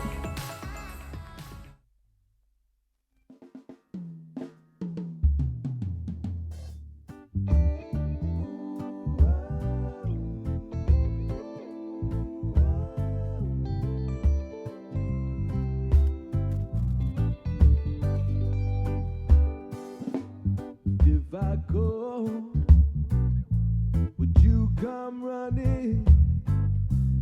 Save this lonely soul today. Ooh, yeah, I tried to walk, but my heart keeps running. And you could be the best part of my day. Yeah, and I said, lady, special, have no fear. The reggae music bumping in your ear. I still walk you out through that door. You got what I'm looking for. Jason J, if I called, good morning, 7:43. Yes, WhatsApp, Facebook, and Instagram, all down. I'm sorry, guys. We did get something on Twitter. Our Link fan member Czar commented he wishes he could watch the link this morning. Well, you know, the upside, though, is we are actually recording it on Joser's trusty iPad. So as soon as we're done with this show, we're going to put it on YouTube and Facebook. Wait, so is you'll YouTube- be, I mean, you won't be able to watch it live. But Is you'll be able to YouTube see working? it. Huh? YouTube's working? Yeah. Okay. Thank goodness. 7:44, Rev and Tax Director Daphne Shimizu. Daph, has this outage of WhatsApp and I'm presuming probably WhatsApp most, has it kind of affected you guys' operations this morning? Well, it's pretty early, and although we do communicate by WhatsApp within our agency, I've not heard of any issues yet this morning. But really, we're here in the office anyway, working. So I don't know that it will really cause an issue. Also, again, because we're here in the office. But we have been processing a lot of payments though over the last week, in particular as of September 30, which we wanted to, of course, work to announce. Last week, On the 30th, we processed payments for the advanced child tax credit. We also processed refunds, and we're excited that for refunds, we actually are up to July 2nd, A status returns that were as of July 2nd. So, that's really exciting. Usually around this time, we're just trying to process refunds for April 15 because we're trying to stay, within the requirements of the permanent injunction, which requires 6 months from date of filing or due date, whichever's later. But now we're at July 2. And so again, that's really exciting. So for those people who had filed their returns or whose returns became A status as of July 2, those refunds were processed. And as well as on the advanced child tax credit side, we processed our second installment of advanced child tax credit payments. That was for over 15,000 tax filings, and that was a little bit of just shy of $8.5 million. So far we've done 2 installments of the advanced child tax credit, just shy of $17 million. And we're gearing up to go ahead and make payment on the 3rd installment, which will happen October 15. We also we did process all RISE program payments last week as well. So we did 3 large check writes right before the end of the fiscal year, we wanted to just make sure that we do regular check writes anyway. With regards to the all RISE program, we did process another, I believe, $6 million just last week, Thursday. So we've been working to make sure that we, are processing payments as quickly as we can. And of course, I know one thing that did get brought up, and Chris, was the issue of, I know we have been asked about some issues with regards to direct deposits. We were advised a couple Fridays ago that there was some issues with some direct deposits. We're getting calls this morning, and we've been getting calls about people who have issues with direct deposit, for example, for the September 17 All Rise program payment. We're working with the treasurer of Guam and DOA to resolve those. So we're just asking for everybody's patience. So if you did have a direct deposit for the September 17 All Rise program payment, then, if you could just be a little bit patient on that. We've been trying to work on that. My understanding was that they should have been processed, but again, we're working to get confirmation on that. So just to share with you, though, what we did last week, because we knew we were running into some challenges with regards to what we call EFTs or direct deposits.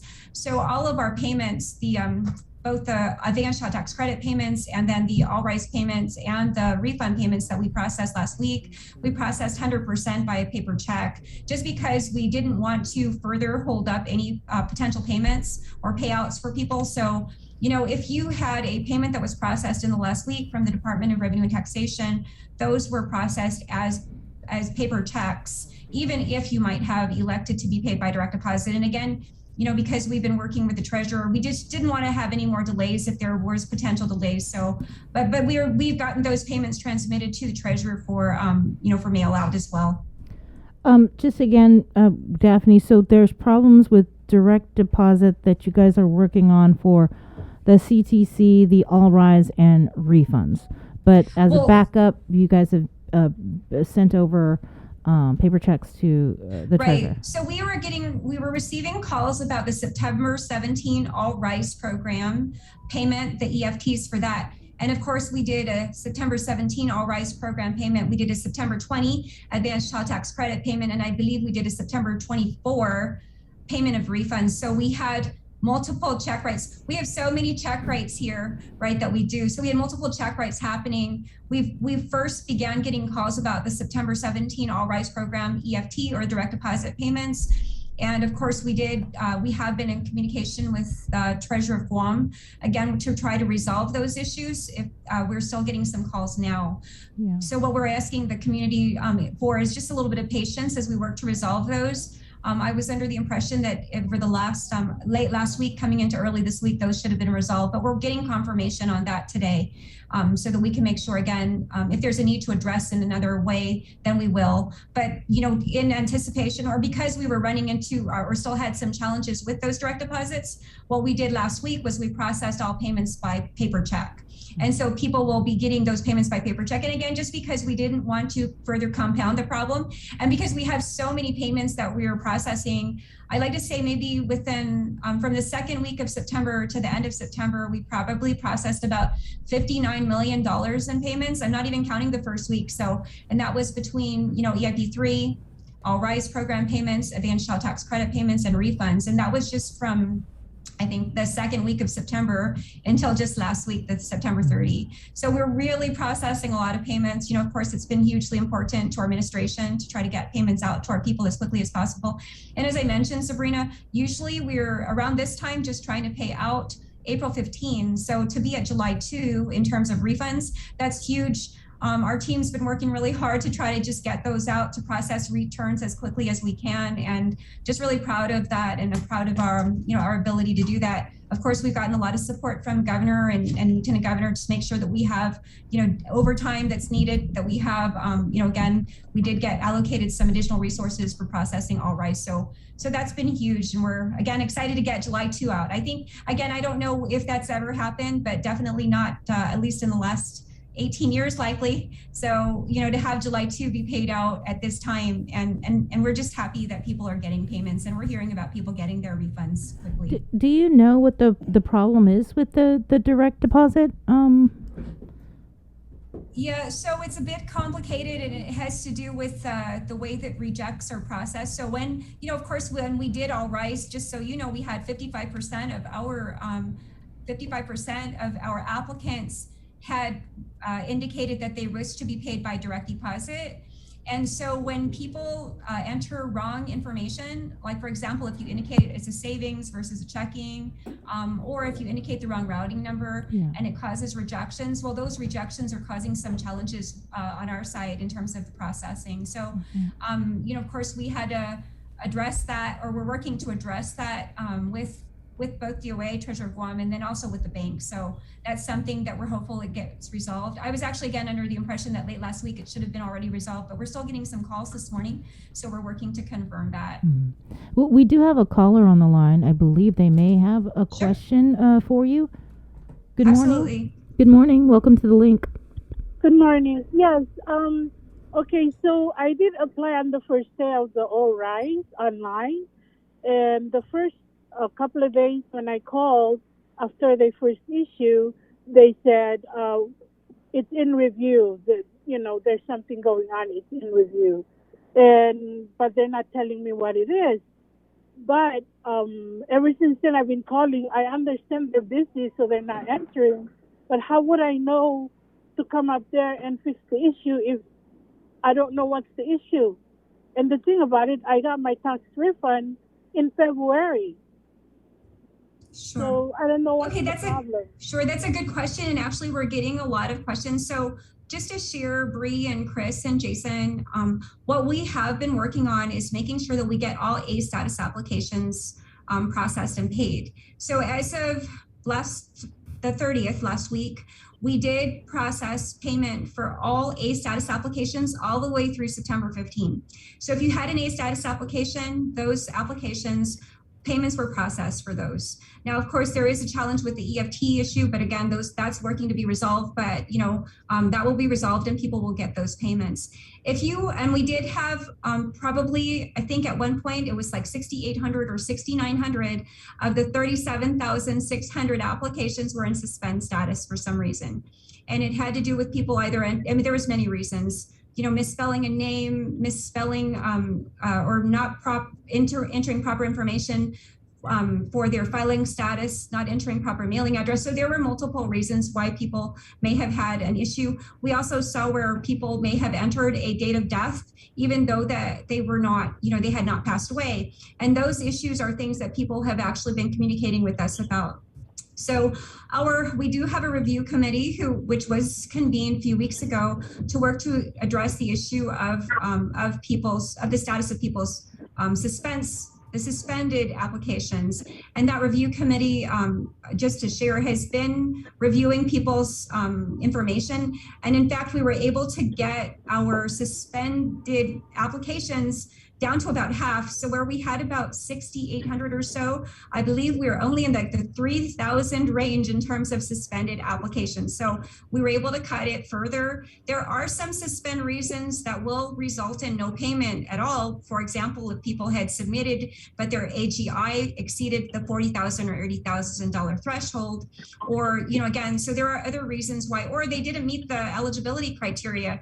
They may on Section 5 have answered no to some of those questions. No, that they're not a resident, that they did not experience negative economic impact. So all of those would have made somebody ineligible if they answered no on Section 5 of the application, or if they didn't submit a Form 8821, right? Those are all issues. We did also run into unprocessable applications, and I believe I mentioned this before, where the applications were not legible at all, or they were not signed, or they were incomplete. So we ran into issues where people submitted a manual application and they were incomplete. But for those people who filed online, you can actually check the status of your payment or your application online at myguamtax.com. If you're still not, if you're still running into an issue, of course, our call center is having or experiencing like quite significant high call volumes at this time trying to address it. You can email pinadmin@revtax.guam.gov, and that's PINADMIN @revtax.guam.gov. Our customer service supervisor, she does check those emails and make sure that we respond to people as quickly as we can. But if you do have an S status application, meaning a suspend application, those are being addressed now. And like I said, we went from like over 6,800, maybe 6,900 suspended applications to about 3,000. So we're getting to those, trying to make sure that people do get their payments. So if you could just give it a little time or contact us, and then we can address your specific situation. Mm-hmm. And so if they're just not able to get a hold of DRT in any of the ways that you were mentioning, do you suggest that they just come up to DRT? You know what, our team also at Income Tax Branch is able to assist them as well. But you know what, I highly recommend that, you call or you try to email us beforehand. Of course, we're gearing up to, we're going to have the October 15 extended due date or the deadline coming up. So we're gearing up for that as well in the Income Tax Branch.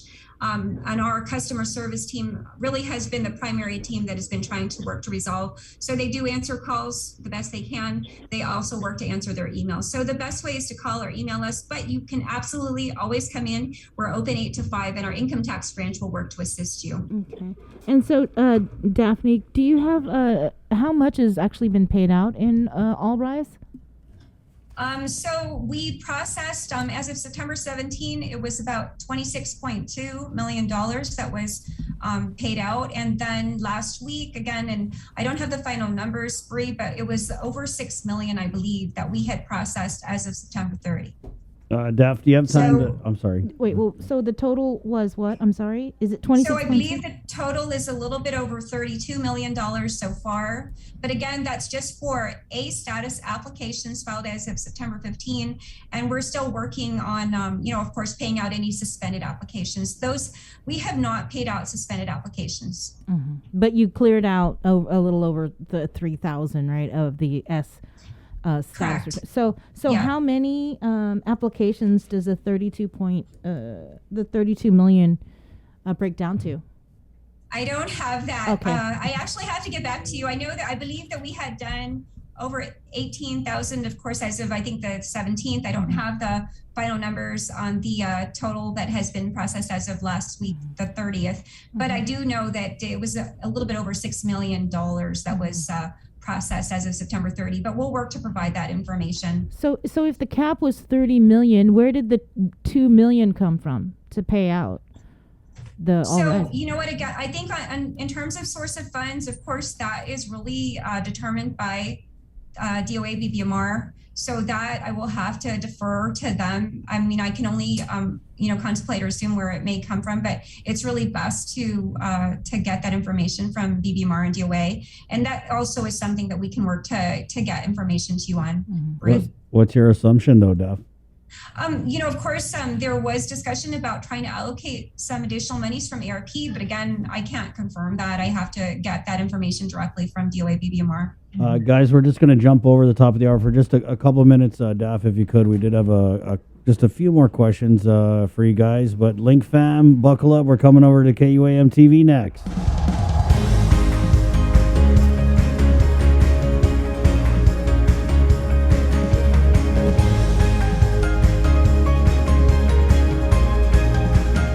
Okay, never mind. We're not going on TV.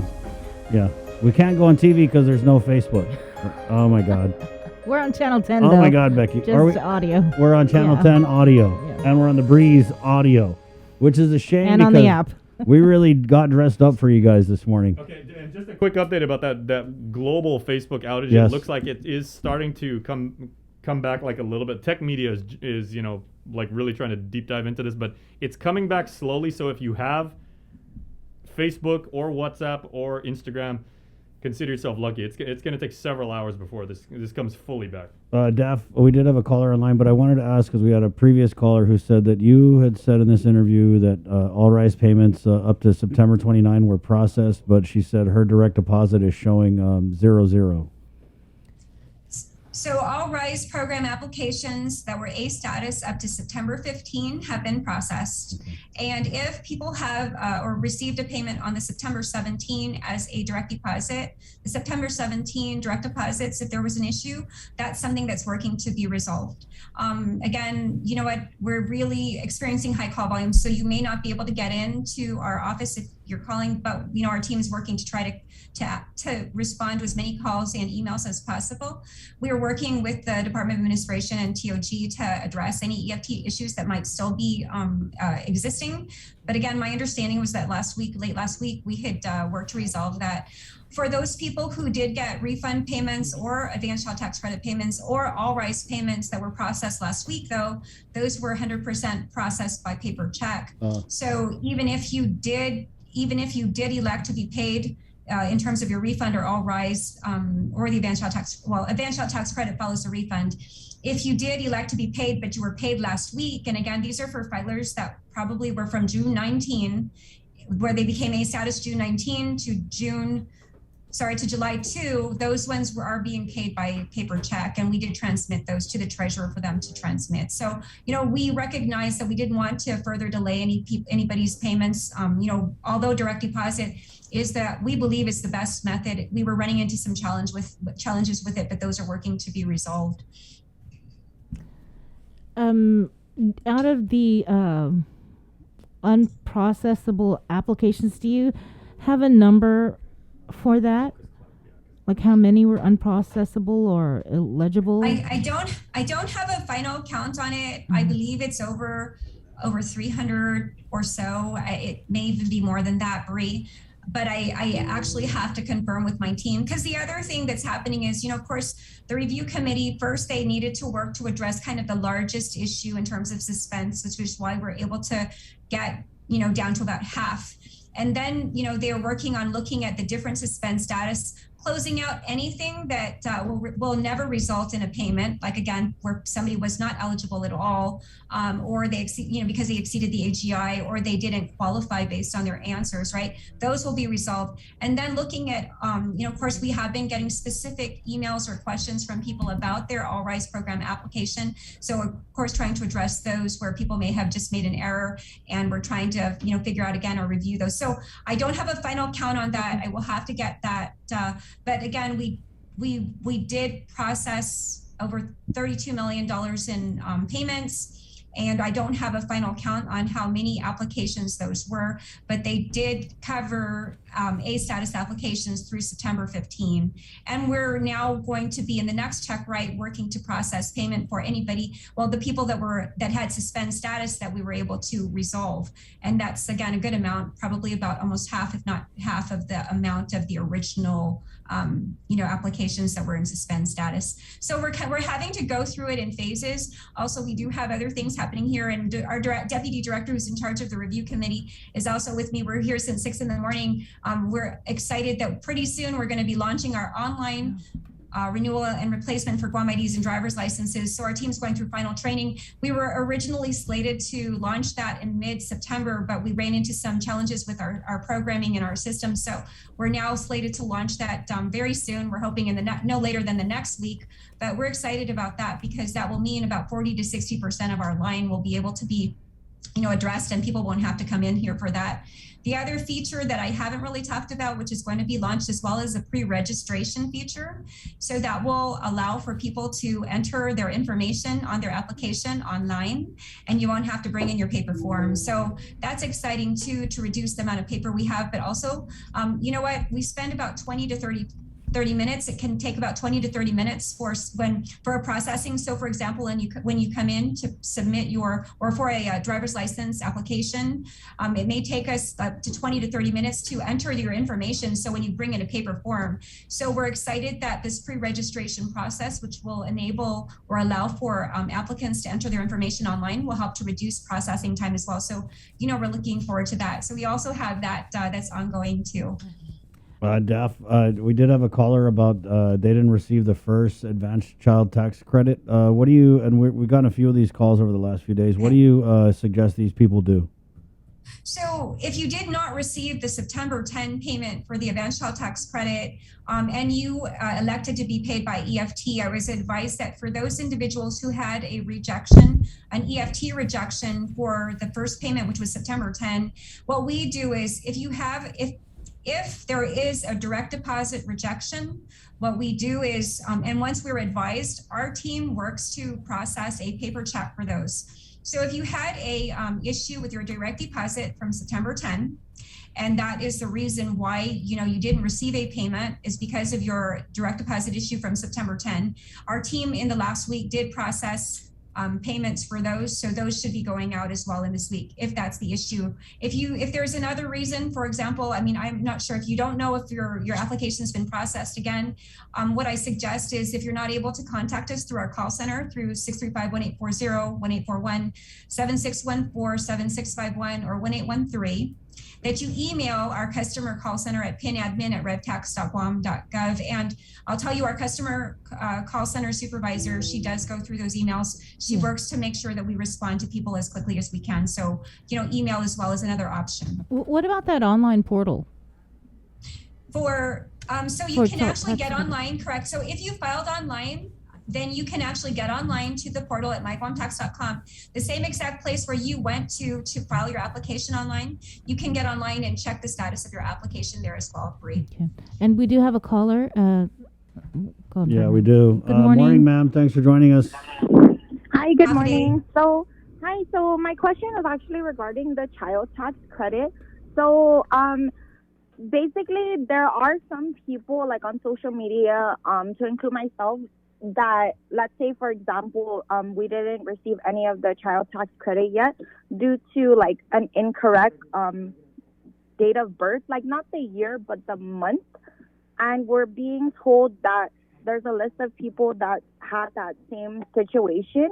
Am I able to know like what's the status or what's an update on like those kind of issues, like what's gonna happen? Because we're being told that if we didn't receive the first one due to that issue, that we're not going to receive a second and possibly a third. So what is the status and what are we supposed to do in that scenario?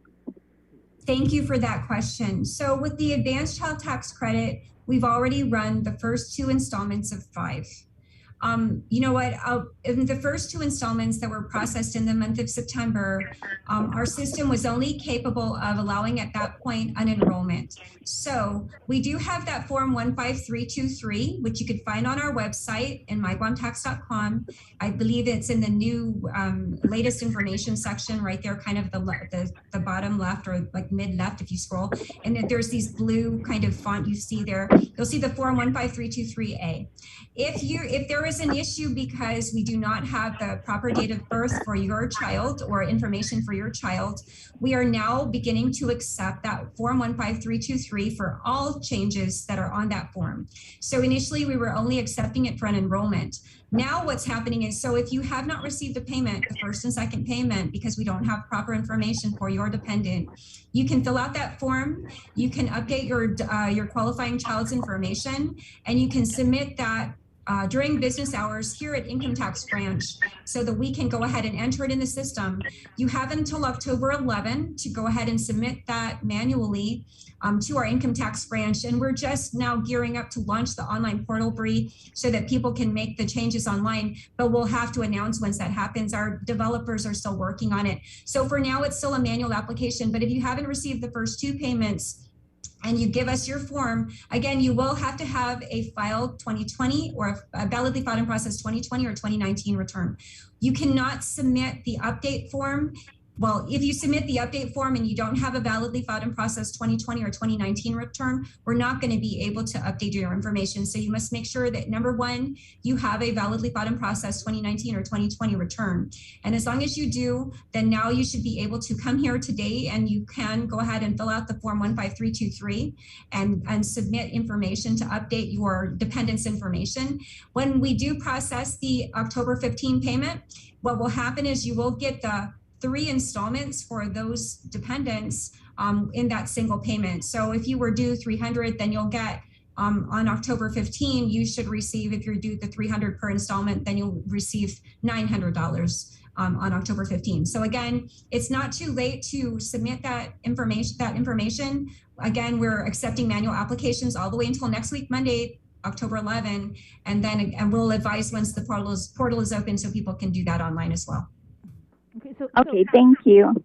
So people at Thank this you point, so much. people at this point have to go to DRT for the CTC. Right. And just, do you guys have a timeline on when the online portal is actually going to go online? Because I know when the FAQ came out a while back about this online portal, that it was going to be launching soon. Is there just any time frame? So we're expecting no later than likely this weekend or probably Monday. We're hoping sooner, Bree, because, we recognize we really don't want people to have to come in here to do this. Unfortunately, at this time, the portal is not, the developers are still working on it, and there were some bugs. And we're working on so many different programs, and I don't know, like right now between, of course, the Advanced Child Tax Credit Portal, which we're waiting to launch, and then also our driver's license system, which I'm working like really closely on both sides. Again, we've been running into some challenges. So we're hoping no later than next Monday, we'll be advising. And of course, the reason why, just to share with you, the reason why we are requiring that people submit it like in person is because when we receive it, we make the change on the spot. And if you submit it in the Dropbox, the concern is, or send it by mail, paper, a USPS, we're concerned that it won't come in time for us to make the change. And so we're requiring people submit it. You don't have to be the person to submit it yourself. If you're not able to, of course, you can always have a family member drop it and file it with us, but make sure that all the information is correct, right? And that if you have questions about it, again, you can find the form on our website. But we want to make sure that we get those so that people get their payments. We want to make sure that everybody who qualifies is able to get their payment by October 15, by the first installment. And once you do make that change, the 15323, once you filed it once, those changes stay in effect. So for the individual who called earlier, once she gets her, get caught up on the first 3 installments for November and December, there should not be an issue. She will get the same payments for those months. That's really key, Daph, because I've been hearing a lot of chatter about people who didn't enter a date of birth, or like the lady entered the wrong month. And so you're saying with this form, they can remedy the situation and they will receive the child tax credits? Correct. There is a section on the form. So there are, I believe, 5 things you can do on the form. You can unenroll, but just so you know, if you unenroll, you can't re-enroll. Once you unenroll, that's it. No payments going forward. If you've received a payment, then you of course you can keep it or you can return it. But once you unenroll, you cannot re-enroll. You can change your mailing address for the Advanced Child Tax Credit payment as well. You can also update information on your AGI. So for individuals who may not have qualified because their AGI was too high, they can enter information to update that. They can also indicate payment by direct deposit, either to correct a prior direct deposit or to be paid by direct deposit for the first time. And you can update, information on your dependent children. So those are the 5 things you can do. It's important as well to, and I want to share, you'll see on the form itself that there's some indication in certain sections that a certain part is what's called an individual action. And that's important for people to understand. When we talk about individual action, if you are a single filer, it really has no impact. But if you are a joint filer, what it means is that both you and your spouse must execute and file that in order for the changes to go in effect for both of you. And so, for example, unenrollment. If I am married filing joint and only I submit the unenrollment, the form for unenrollment, I'm the only one that's going to unenroll. My spouse will not also unenroll. So my husband will continue to receive the $150, but I will not receive mine. In order for him to unenroll, he must also submit that form as well for that.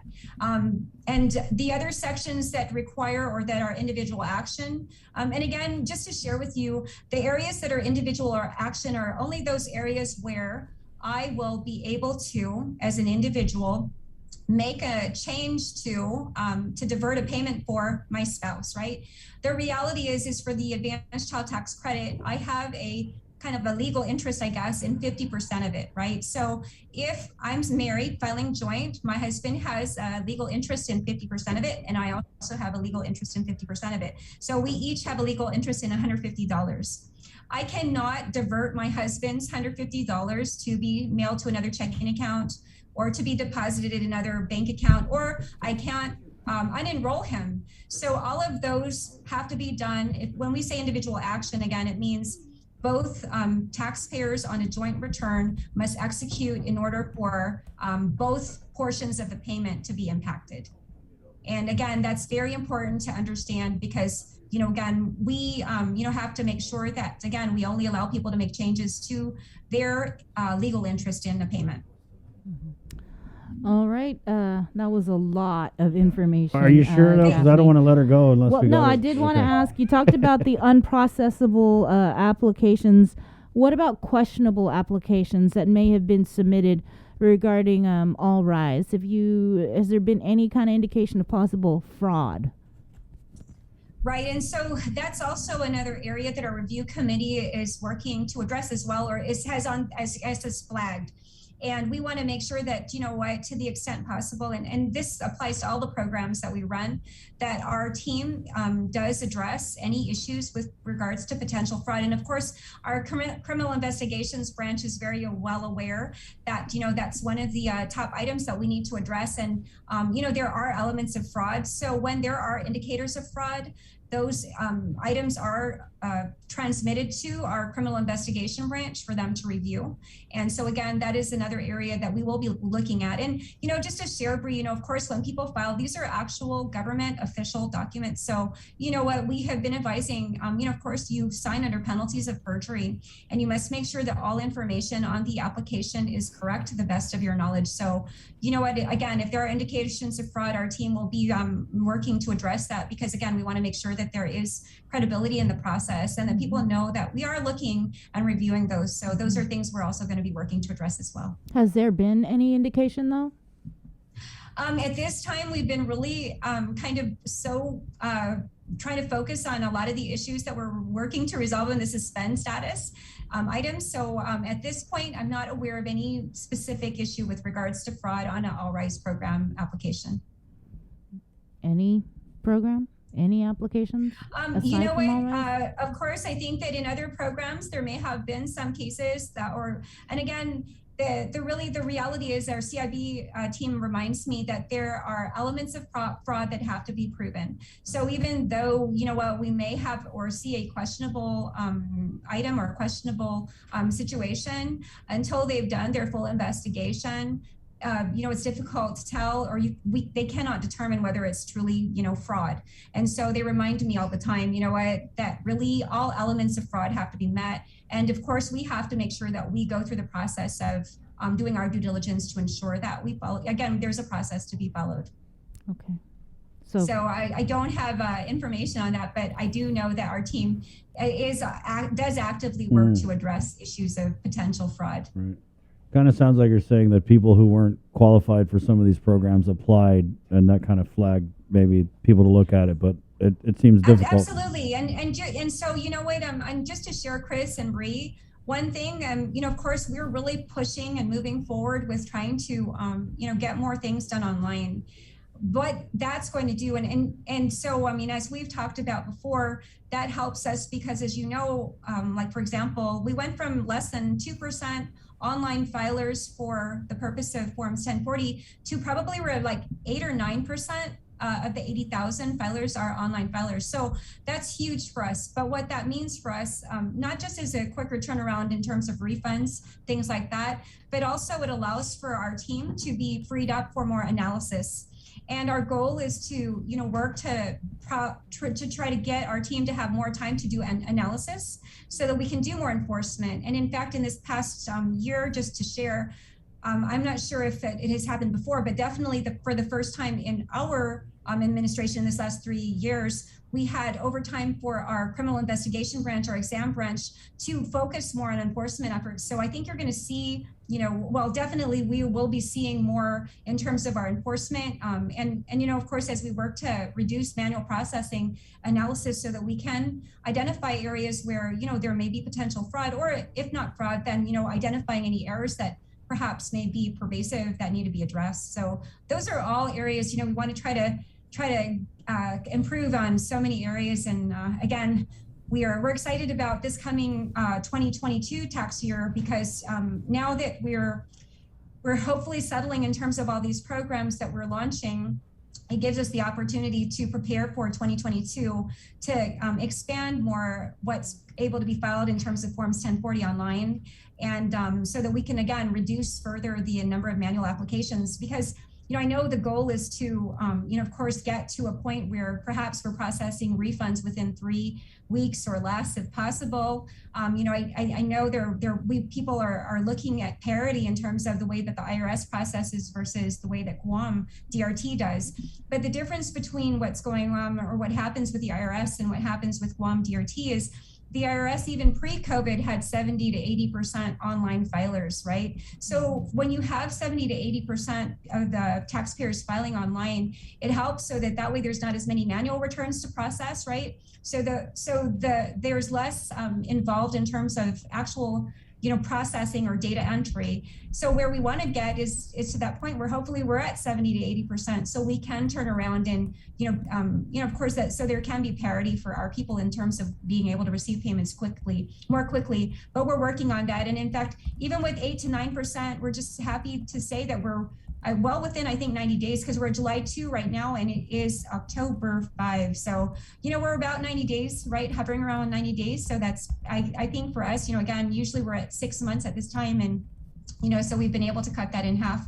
And I think with more modernization, we'll definitely be able to further reduce those times so people don't have to wait as long for payments. And even, for example, for people who are waiting now for issues to be resolved with their All-Rise applications and other program payments. All right. Thanks a lot, Daphne. I really appreciate your time. That was a whole lot of information. Was there anything else you need to get out before we let you go? There is so much happening here at our agency. Of course, we're processing advanced child tax credit payments. We're processing EIP-3 payments, refund payments, and All-Rise program payments. We're going to do our best to address any All-Rise issues that have had to do with EFTs as quickly as we can. For people who have issues, again, if you could email us, we're going to do our best to get back to you. And we thank everybody for their patience, Bree. You know what, at the end of the day, we're doing our best to crank out as much as we can. Of course, recognizing that the process may not be perfect and that we're, of course, going to run into some challenges. But, again, our team has been committed to trying to serve our people the best we can, and we're going to continue to do that. But thank you for your time. Oh, sorry, and thank Daph, you again to the community. I just had one more. I'm so sorry. The lady sounded... Okay, no problem. She filed amended return in April. So if you filed already, where we are right now is we are at July 2. So if you filed and you have no error in your return, that April return should be already processed in our system. It was amended, though. Yeah, so if you filed an amended return in April? Yeah. Or she filed the original return in She April? filed an amended return in April. Okay, so yes, so I mean, as we've been going along, when we've been processing all returns that we receive, including amended returns. For that individual, if she has an issue still with her amended return, it's difficult to say what it may be, but she can email us and we'll work to contact her back on that issue. Thank you, Daphne. Or you can get her, in Chris and Bree, if you have callers, you can get their numbers offline as well and transmit those to us, and we'll try to get back to them as well as quickly as we can. Thank you, Daph. All right, Hagumas, have a great day. Hagumas, right on. There you go. No further questions. Daphne Shimazu. Wow. Well, thank you, Reverend Tax. I know there's issues with your child tax credit. She kind of laid out that there's a form on the website. Because I hear a lot of people are getting that response, whether they forgot their kid's birthday. How dare you? Or they, erroneously entered the wrong birthday. I mix up my kids' names. I can't even remember their names. I'm like, what's the glasses? What's your name? Oh, okay. Come over here. Yeah, so I don't blame you guys. But there's a form that you have to submit that will amend your filing for the child tax credit. So these videos, these interviews, guys, there's no video today because, again, if you're just joining us, WhatsApp, Facebook, Instagram, global outage. It's slowly coming back online. But we throw these interviews up on YouTube, and then I'm pretty sure we'll get something on the news. It's 8:25. Let's take a quick break, and we're coming back with our 8 o'clock newscast right here on The Link. Good morning. The perfect prepaid. The Toto Mortner Tales. October on the KUAM Podcast Network. This holiday season, we're once again bringing together the island's largest array of local vendors for a special innovative way for you to shop, broadcast, and go digital with Team KUAM. Join us on Sunday, November 28th for the annual Christmas Pops Virtual Holiday Market at 12 noon on KUAM TV8 and the KUAM News Facebook page, plus additional show times through December 11th. We'll also be featuring vendors daily with posts with QR codes and links on our social media pages beginning Monday, November 29th, and hosting an exclusive Christmas Pops website for your one-stop shopping. It's a safe and convenient way for you to shop local this holiday season. To reserve your spot, email promotions@kuam.com today. Virtual space is limited. Celebrate National Pizza Month with the Pepsi Ultimate Pizza Trivia Challenge. All you have to do is listen to The Link during the month of October, and when prompted, call 671-637-0094 with the answer to the Pepsi Ultimate Pizza Trivia Challenge. Winner will receive a gift certificate from our participating pizza parlors and a 12-pack of Pepsi, brought to you locally by Pepsi. Say hello to the First Hawaiian Bank mobile app. Want a better look at your spending? With MoneyMap, you can automatically create budgets and manage where your money is going. Know when you have a green light or when it's time to slow down. Maybe cook more meals at home this week. Set your goals, track your progress, and find your way to exactly where you want to be. With MoneyMap from the First Hawaiian Bank mobile app. It all starts with yes. Do you feel like you're missing out on something? Make life more rewarding with Pacific Points. Earn and redeem points for bill rebates and free load at IT&E, discounts on fuel at Shell, vouchers at Foodies, and United Mileage Plus miles. You can even pay with Pacific Points at IT&E, Shell, and Foodies. Pacific Points. Do more, get more. GU Self-Storage, conveniently located near the Harmon McDonald's. We offer affordable rates, online payments, and auto bill pay for your convenience. Plus gate access daily from 6 a.m. to 9 p.m. Call us today at 648-7867 for more information.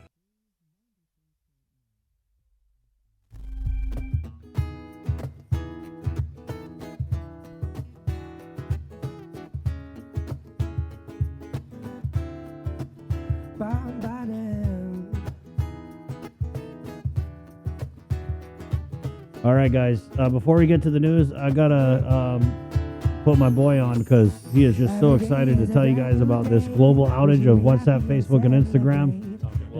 Jay, just give it to us. So let's just start. How much money is Mark Zuckerberg losing right now? Are they going to evict him from Hawaii? How much money? His personal net worth has plummeted by $7 billion in 6 hours. But there is a very serious component to this because, again, the WhatsApp properties. Wait, can you let that marinate? Mark Zuckerberg lost $7 billion today. In 6 hours, not just... In 6 hours. Yeah. How's your day going? But you know what's even funny is that probably doesn't even faze him. He's like, $7 billion, oh, I got that in the couch. There are a lot of local companies, I'm assuming, and just because I've used their services before, again, Facebook, there's a lot of local companies here that use that as a virtual storefront. They can fulfill orders. They process, they communicate with people. I know right across the street from us, IHP, the clinic, they actually have a WhatsApp option that you can use, and you can actually, book appointments and talk to clinic front office staff that way. Obviously, this is making communication between classrooms impossible at this point. Gov Guam has always had a very strong presence on WhatsApp and Facebook, and the New York Times is already reporting that apparently this is a very, very massive problem for Facebook, and employees at Facebook can't even get in the building because the key cards don't work, because everything is tied together. They can't even get in the building. Yeah. And if you work at Facebook, the only tools you use are the same ones that we use for like Facebook. So they're calling it like a lot of the employees there who don't work in security are saying it's a snow day for us because we can't do anything. How come you're not talking about the positive stuff? Like, thank God these group chats just quiet. I wouldn't. Thank you. I would not wish this on my worst enemy's dog, because this is really bad. I mean, this is historically a really bad outage. I mean, right. Amazon's had some big outages and everything, but not like this. Well, you know what's really shining right now, Jay? iMessage. There you go. Okay, and real quick, because I don't want to spend too much time on this, but you sure you don't? There's a tweet that's being retweeted tens of thousands of times. There's a woman who lives in South America, and she goes, just some context for you U.S. people. In South America and in Southeast Asia, WhatsApp is like the dominant platform, and that's how people send and receive money too. So there's a lot at stake. Right. Yep. Just goes to show, simple is best, guys. Simple is best. 8:31, October 5th, Tuesday, 2021. It's raining. It's gray, but the news rolls on. Our 8 o'clock newscast. Brought to you by Pacific Points with the very latest. Sabrina Salas-Manzanani. Good morning, Sabrina. Off it, everybody. The National Weather Service continues to monitor a developing disturbance southwest of Chuuk. It's expected to move toward the Marianas over the next several days. We should anticipate more heavy rainfall tomorrow that may last through the weekend. Currently, a small stream flood advisory is in effect for Guam until 10 a.m. According to the NWS, some locations that will experience flooding include Dededo, Tamuning, Jigo, Mangilao, Chalampago, Ordot, Barragata, Jotnya, Agani Heights, Anderson Air Force Base, Talafofo, MTM, Sinahanya, Inalahan, Asin, Malesu, Pidi, Santa Rita, and Umatic. Additional rainfall amounts of 1 to 2 inches are expected over the area. The island recorded 6 new COVID-19 related fatalities reported between September 29th and October 3rd. The 199th was pronounced dead on arrival at Naval Hospital on the 29th. The patient was a 52-year-old female, unvaccinated with underlying health conditions. The 200th was pronounced dead on arrival at GMH on the 30th. The patient was a 27-year-old man, unvaccinated, also underlying health conditions. The 201st occurred at GMH on the 30th. The patient was a 62-year-old woman. She was vaccinated with underlying health conditions, also a known COVID-19 positive. The 202nd occurred at GRMC on October 1st. The patient was a 69-year-old man, unvaccinated, underlying health conditions, also a known COVID positive. The 203rd occurred at GRMC on the 2nd. The patient was a 52-year-old man, unvaccinated, underlying health conditions. The 204th also occurred at GRMC on the 3rd. The patient was an 83-year-old man, unvaccinated, underlying health conditions, a known COVID positive. As of last night, 56 people hospitalized, 16 in ICU, 11 on ventilators, 33 unvaccinated, 1 ineligible to receive the shot, 22 are vaccinated. Public Health reported 103 new cases of COVID. This includes additional tests analyzed at private clinics over the weekend. To date, there have been a total of 15,465 officially reported cases of COVID, 204 deaths, 2,223 are in active isolation, 13,038 recovered. The CAR score 27.5. Department of Revenue Tax Director Daphne Shimizu says $32 million in All Rise program payments have been paid out through September 15th. Although the governor capped the program at $30 million, Shimizu deferred comment to DOA and BBMR as to where the source of funding for the additional $2 million came from. Additionally, DRT cleared at least 3,000 out of the 6,800 All Rise program applications that were in suspense status. The agency's review committee will be working to clear out the remaining applications that have problems. Additionally, Revenue Tax announces that it has processed the second of 5 installments for the advanced child tax credit for Guam residents. A total of 15,460 payments totaling over $8.4 million were processed on the 30th. All payments were processed as paper checks. Shimizu did acknowledge that there have been issues with direct deposit with the payments of some of their programs. They're working on it, but as a backup, paper checks will be processed through the Treasurer of Guam. Booster shots are available at Yogi Calvo Fieldhouse for people who had a normal immune response for the first 2 doses of the Pfizer COVID-19 vaccine, but because of time, antibody levels are beginning to wane. The following groups of people are eligible for a booster shot if they completed the first 2 doses of Pfizer and it has been 6 months or more since the second dose. Anyone ages 65 and older, anyone ages 18 and up with underlying medical conditions, anyone 18 and older with an elevated risk of COVID-19 exposure and transmission due to their occupation. Financing for a new $1 billion Guam Health Center campus and a new state-of-the-art prison were passed last night by senators. The medical campus, which will tentatively be built in Mangilao, will also house DPHSS and the Guam Behavioral Health and Wellness Center. The new prison will remain at its current site and will be a single building with modernized technology instead of the current spread out of 18 units that requires a lot more personnel to run. The legislature passed 6 bills in all, including one that establishes a local war claims program for about 700 people who missed out on the federal program for the first time around. With more news, here is Hannah Devonzo. This news update is brought to you by Pacific Points. Do more, get more. Hafa good morning, everyone. I'm Hannah Devonzo with your headlines here on The Link. In part 3 of our series Behind the Front Line, healthcare workers discuss the push to get patients off a ventilator. The mortality rate is 80%.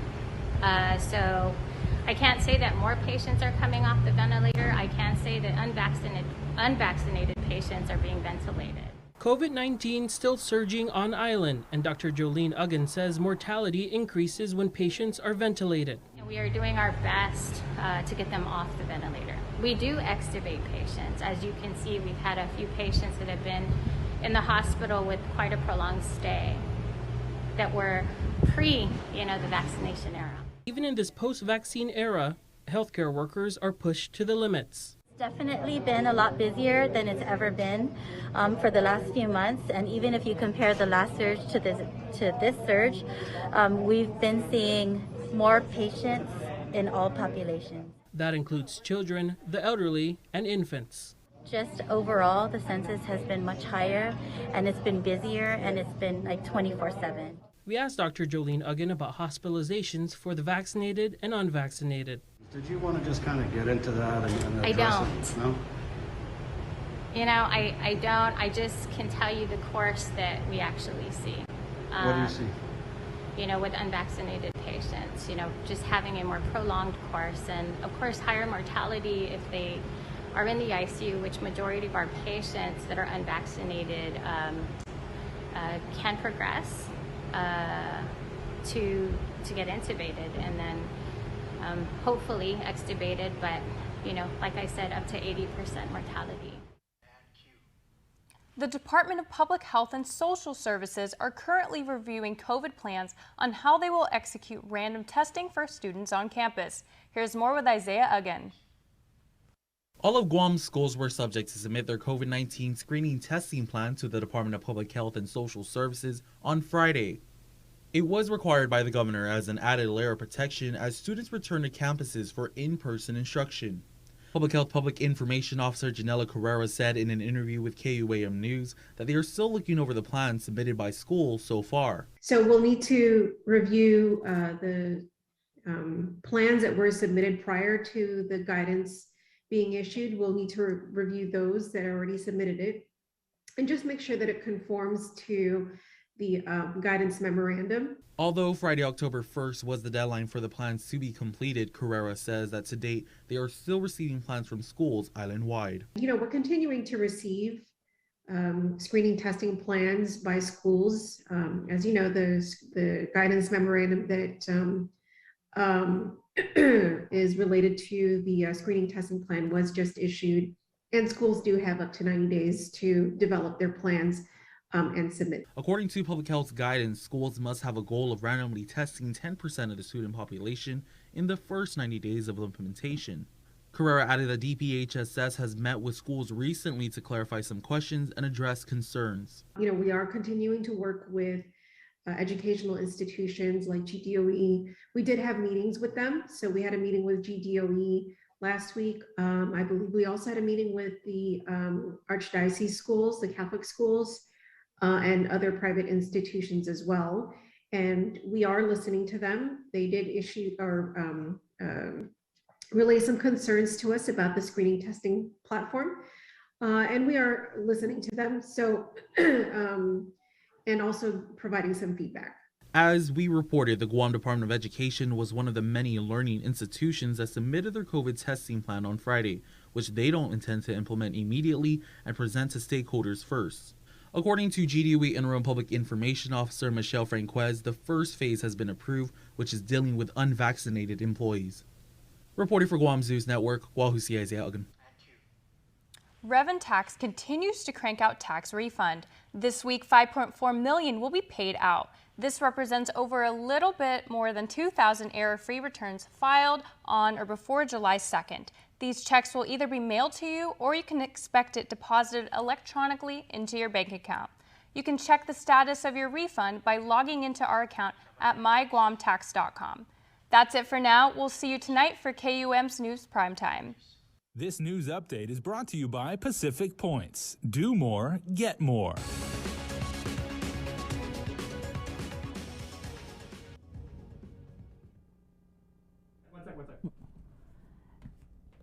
And in other news, beaches remain closed for miles in Southern California following an oil spill that's threatening property, sensitive marshlands, and wildlife.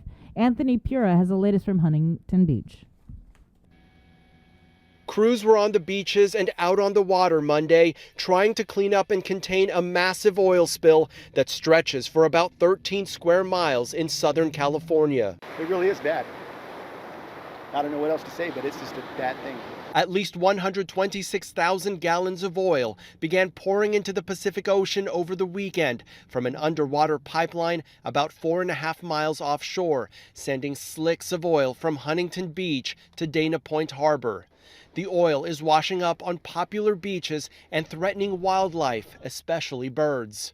When we heard of the large size of the slick with the volume that was reported released, we had grave concerns. In our initial assessment of the area, the number of birds in the general area seems to be lower than we had feared. This beach would normally be filled with people, but it is now closed. Officials are warning the public not to go in or near the water because of possible health hazards.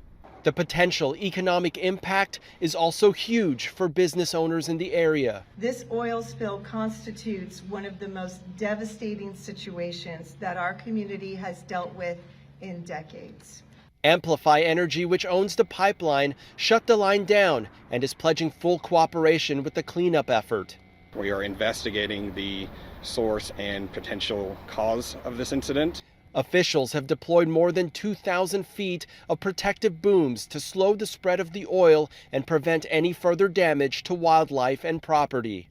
Anthony Pura, CBS News, Huntington Beach, California. And with your news in Chamorro, here is Kin Concepcion. Buenos updates to get soon to be kunut sa morgan ni KUAM News. Presenta ni Familian Mizo gi First Hawaiian Bank. Mareport ni Departamento ng Edukasyon na kasi sento na laptop na computer sa manmasakip at manmadzulang. Si Joe Sanchez, si Deputy Superintendent of Curriculum and Instruction gi GDOE, asangan na gidurang tinimiting niya gimapos na Merkulis, esta marisisibi report siya puri laptop ni manmadzulang pat manmasaki. Ilinya na esta makaklama STCI gi insurance. Gi agosto na mes ma-distribute ni departamento kasi desmin na laptop para estudyantisiya para di remote learning na programa. Esta kwa siya eskwela man manai manay na notisya no mananali computer tati putsuno mas mazulang. Mas asunto, IFN Guam Police Department si Steve Ignacio asangan na todo esta listo para mababay at zinebo na laboratoryon DNA gi campus si Guam Community College pago na mes. Matutunan na project mas kitas anis na tempo tati. Desde 2009 na sakan man ma-aplika GCC para grant gin ni Department of Interior. Ito so designa sa mga financing 2012 na sakan na matutunan mahat sa gi Oktubre na mes 2019 na sakan. Imbentahan niya esta na klaseng laboratorio gi isla sa CDGPD no ma-analisa DNA gwini. Antes de este, maangungo ko ni GPD, NCIS, para FBI, para Fenanazuda. Otro artículo, un 49 años na tao sa masaki no 2 cuenta na segundo grado na criminal sexual conduct. Según ni dokumento ni Korte, un 11 años na Palawan sa sangani polisiya na pinasagay ni proprio as Derek John Mapna Santos dos biyahe gi entry 2 semana na durante. Ibiktima sa sangani polisiya na umahalom si Santos kaya presentonya mentas mamego gwi. Loketo ay biktima pud maanyaw. Logi segundo biyahe niya sogi gwi si Santos, ibiktima sa sangani otro na tao-tao na sumasagag bihi na guma. Mabuk si Santos pas makandalo. Yuto mo na sunto para pag na lunes gan ni KUAM News givenot sa Moro na nanggadi ni Teni gazi Naval Base Guam desde dia 4 hasta dia 8 de Oktubre durante na di exercise Citadel Pacific 2021. Según the Navy, di annual anti-terrorism force protection exercise sa matsotsogo este na training para manasiguro naman listo de man kapas in Naval Security Forces man respondo sa dangyan guaha abinasaw. Ilinga mas si Navy na esta matsotsogo ito din na sinanya punuin at burota in Naval Base Guam mentras este na exercise. Losina ang ripara na mas megay traffic yuri sa ni base pa diniteni para man malago man halong gi base. Sinalo Presidente Giuriza ni base mali pat mahungog aktividad seguridad siya no sumano gini na exercise. Para Guam News Network, Guao si Kin Conception. Yasuto yung sa Moro sa presenta sa ninafato ni Familia Mizo gi First Hawaiian Bank. Say hello to the First Hawaiian Bank mobile app, where you get smart insights into your finances so you can make smart decisions with your money. With a daily personalized feed, you can compare your monthly income to spending. That's better. Discover where your money is actually going. You might be surprised. See what's essential and what isn't. The more you use the app, the smarter it gets. With insights from the First Hawaiian Bank mobile app, it all starts with yes. Do you feel like you're missing out on something? Make life more rewarding with Pacific Points.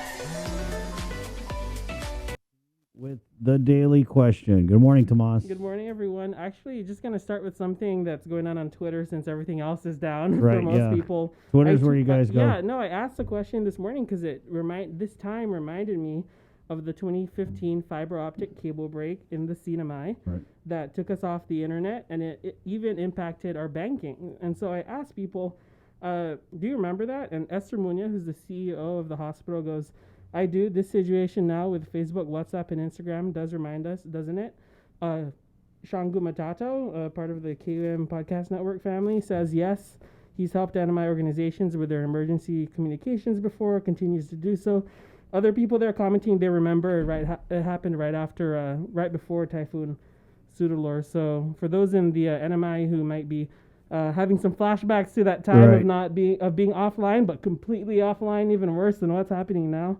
I thought that was something interesting to share with folks too. But going back to our daily question, we asked folks for their perspective on former Guam Senator Will Castro serving as Governor Torres' chief of staff on Saipan. Yeah.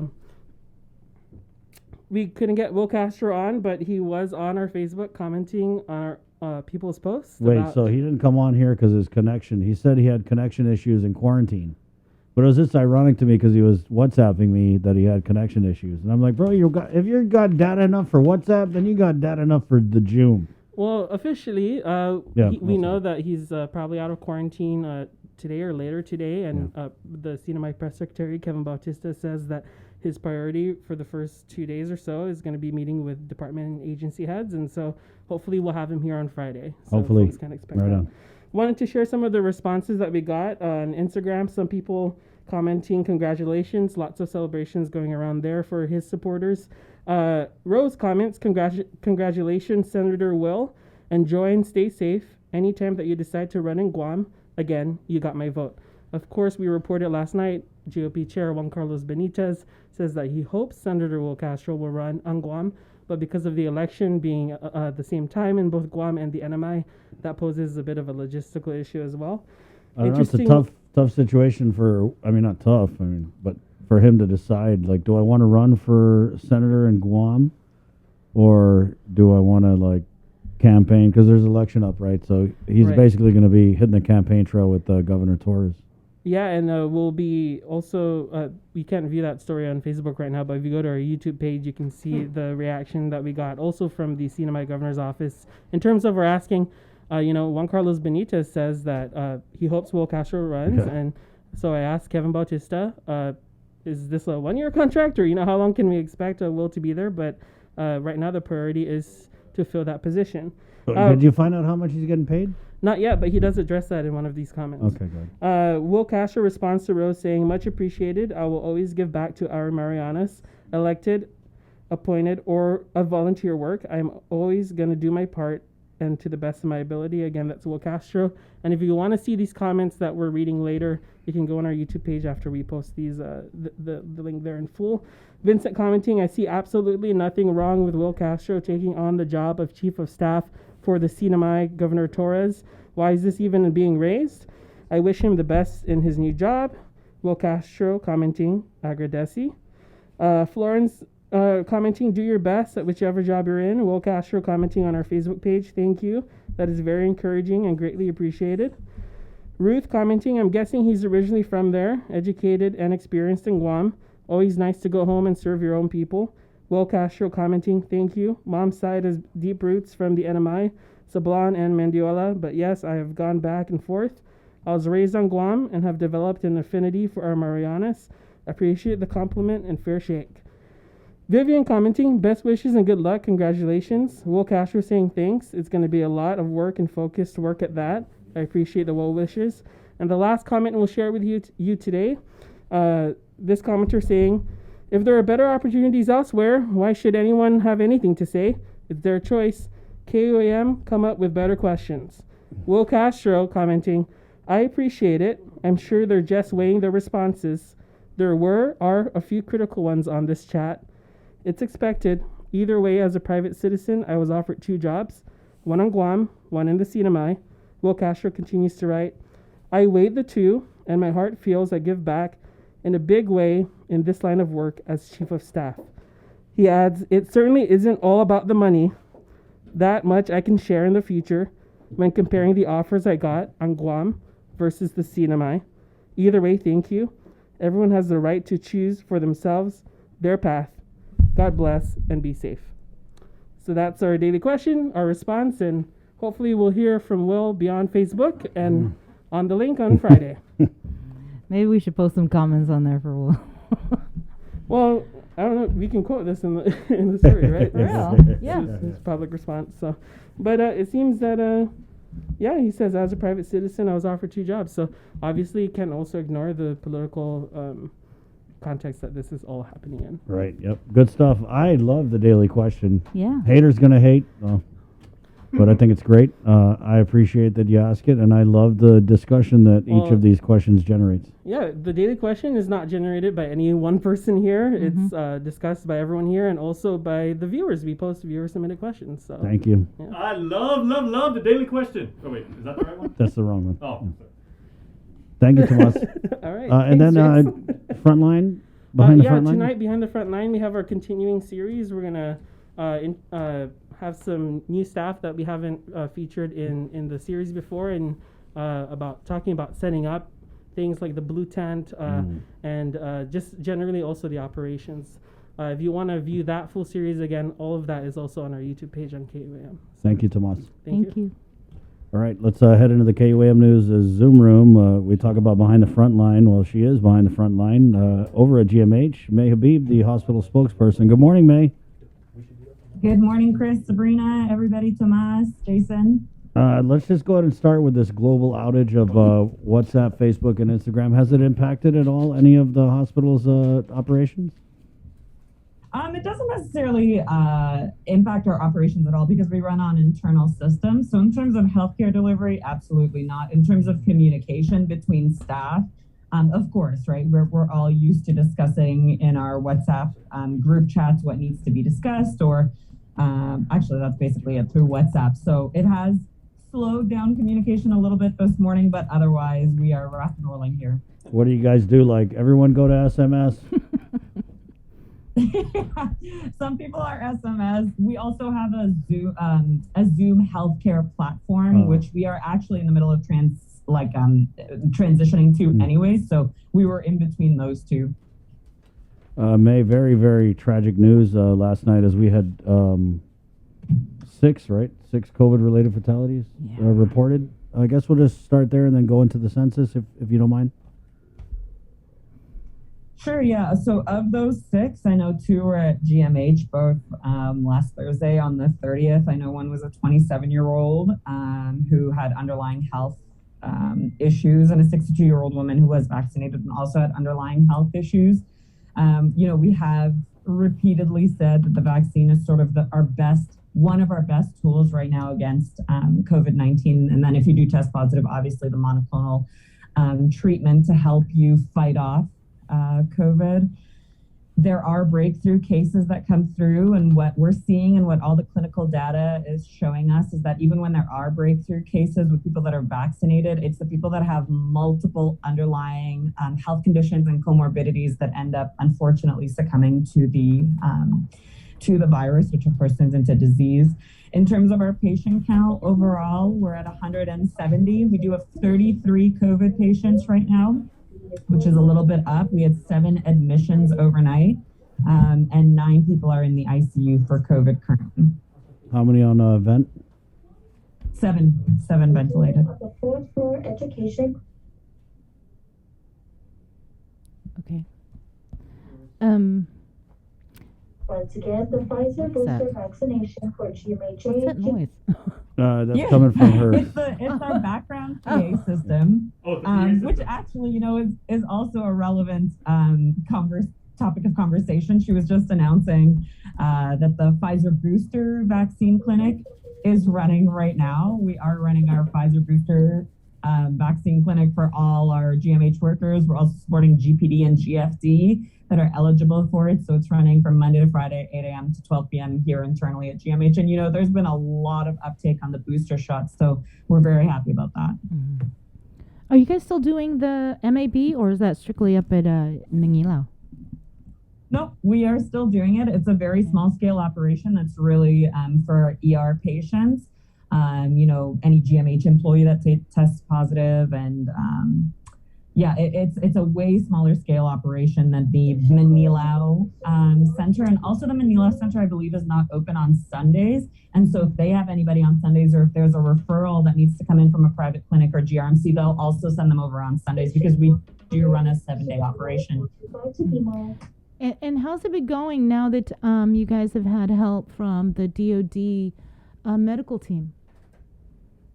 So they just started in our rotation on Friday. They were orienting at first. So we had 13 of them go into the rotation starting, Friday, Saturday, and into the weekend and into this week.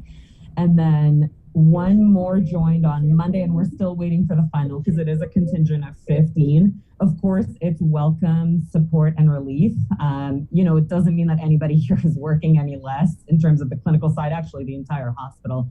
It just is such welcomed relief and support, and it was much needed, and we're very excited about it. So they're in the rotation. We have them for 30 days. We are so thankful to our federal partners and DOD, of course. And like I said, there's 1 more that's expected.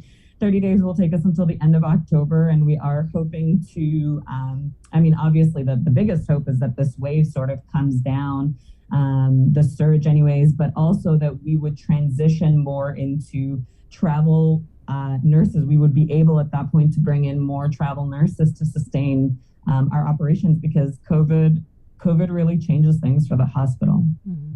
Do you guys have any travel nurses currently, or no? Yeah, we do. So in all, COVID staff, I checked in this morning before I jumped on this interview, we are at 41 travel staff.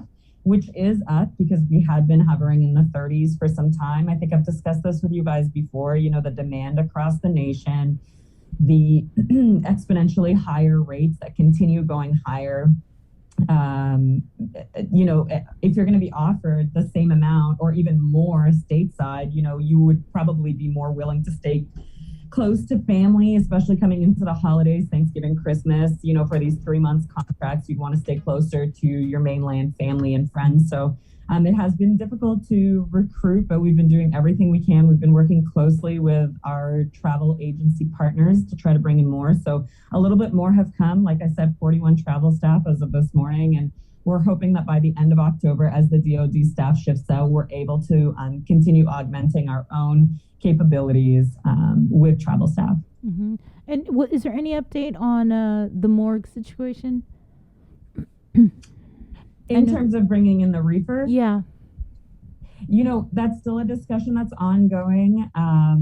It's still trying to finalize the materials coming here so that it can be built. So we don't have a final ETA yet. Staff infections, is there an update? Yes. The latest that I know of was on Sunday evening is the last. But again, a lot of this is community spread. When we discuss how our staff is getting infected, it's, their partner was positive, their kid was positive, they were in a family gathering where this person was positive. People generally are able to decipher. It's really rare when you absolutely have no idea where it is. If somebody around you has symptoms and then they test positive and then all of a sudden you have symptoms, you can kind of go from there. I've said this before and I'll say it again. Our infection control staff are completely on it. Employee health is on it. We have internal monitoring through Sarah Alert. So we're actually even catching people through that. So every day, every GMH staff is required to monitor their symptoms and report their symptoms. So if people are reporting cough or sneezing or sore throat, or we have a list of different symptoms that we can go through. Our employee health staff and our infection control staff follow up right away. They ask you to quarantine. They ask what the situation is. They get tested. So the staff to staff infections are so minimal, even when somebody does become positive, because right away they're quarantined until they're tested and then they come back. Right. Well, I think that's it. You always do a thorough job. With letting us know everything that's going on at the hospital. But I did just also want to take the moment to just say thank you for opening the doors to us, to allow us to go behind the front line and meet some of the heroes up there at GMH. And we really do appreciate the opportunity that you provided us and just really the hard work everybody is doing up there at GMH. We appreciate you so much, and we appreciate the series. I know it's making a lot of our people really proud to see that, they're represented. People in the community are starting to hear the real stories from GMH because people don't always know how much is being done here. So thank you. Thank you for sending your team, and thank you for going behind the front lines. Thank you, May. Thanks, May. Stay safe. Right on 9:01. Let's take a quick break, and we're coming back with Jenna Gamindi of Guam Homeland and Office of Civil Defense. There's a whole bunch of stuff to talk about with Jenna. Real quickly, we just got a release from GDOE. I know you mentioned Marshall Sablon. Right. So BP Carbolito Elementary School releasing students early due to a water outage caused by a break in the main waterline area. Students will be released right now, 9 a.m. Parents and guardians are strongly encouraged to pick up their children as soon as possible. Classes for in-person instruction will continue today via remote online learning, and then in-person classes will resume tomorrow. Okay. It's 9:03, and again, if you're just joining us, there's a global Facebook, WhatsApp, Instagram outage. WhatsApp's coming on very slowly, very, very slowly. But you know how it is. The more people go on and keep checking it. Does that matter, Jay, at this level? Like, if you keep checking your WhatsApp, is it slowing it down? We call that, the technical term for that is it's a retry storm. Okay. Because, like, it's coming up slowly. And with Facebook, I mean, yeah, like, you may go to Facebook, the page responds, but a lot of the features are not stable right now. Everything's not up and back to speed. If you, like, example, if you're on a browser and you try going to look at anybody's Facebook stories, you may get an error. Messenger is kind of up and down and everything like that. So it's still going to be a while before everything is 100% operable. Thank you. 9:03. on the Breeze. We're KUAM FM in Acotnia, Guam. We'll be back with more of The Link next. We know you're tired of hearing about COVID-19. Some of you are probably wondering whether this is ever going to end. However long it takes, we all have to do our part, including our children, to hold the line. You can protect yourself and your family by getting vaccinated. And if you're already vaccinated, don't let your guard down, because you can still give and get COVID-19. And if you're not vaccinated, remember that if you catch the virus, you could suffer more severe complications. At the end of the day, it's the choices we make to protect ourselves, our families, and our community that will control the spread. We know it sounds repetitive at this point, but again, wash your hands, watch your distance, and wear your mask. Together, we have to hold the line. Celebrate National Pizza Month with the Pepsi Ultimate Pizza Trivia Challenge. All you have to do is listen to The Link during the month of October, and when prompted, call 671-637-0094 with the answer to the Pepsi Ultimate Pizza Trivia Challenge. Winner will receive a gift certificate from our participating pizza parlors and a 12-pack of Pepsi, brought to you locally by Pepsi.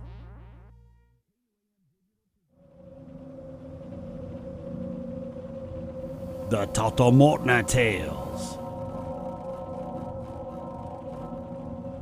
October on the KUAM Podcast Network.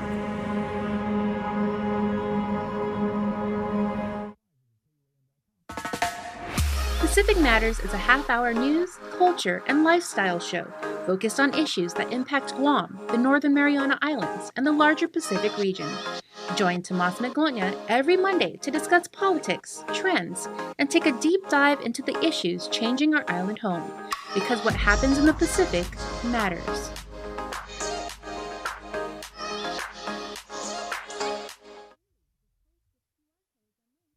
Uno Mixed. We're mixing it up on the last Thursday of every month with a look at lifestyle, entertainment, food, and so much more on the stations, networks, and digital platforms of KUAM Communications. Uno Mixed is presented to you by Docomo Pacific, Better Together, and Pepsi. This holiday season, we're once again bringing together the island's largest array of local vendors for a special innovative way for you to shop, broadcast, and go digital with Team KUAM. Join us on Sunday, November 28th for the annual Christmas Pops Virtual Holiday Market at 12 noon on KUAM TV8 and the KUAM News Facebook page, plus additional show times through December 11th. We'll also be featuring vendors daily with posts with QR codes and links on our social media pages beginning Monday, November 29th, and hosting an exclusive Christmas Pops website for your one-stop shopping. It's a safe and convenient way for you to shop local this holiday season. To reserve your spot, email promotions@kuam.com today. Virtual space is limited. Say hello to the First Hawaiian Bank mobile app. Got a question about your finances? You've come to the right place. Bring all your accounts together, even those that aren't with us, and see the big picture, right down to the smallest detail.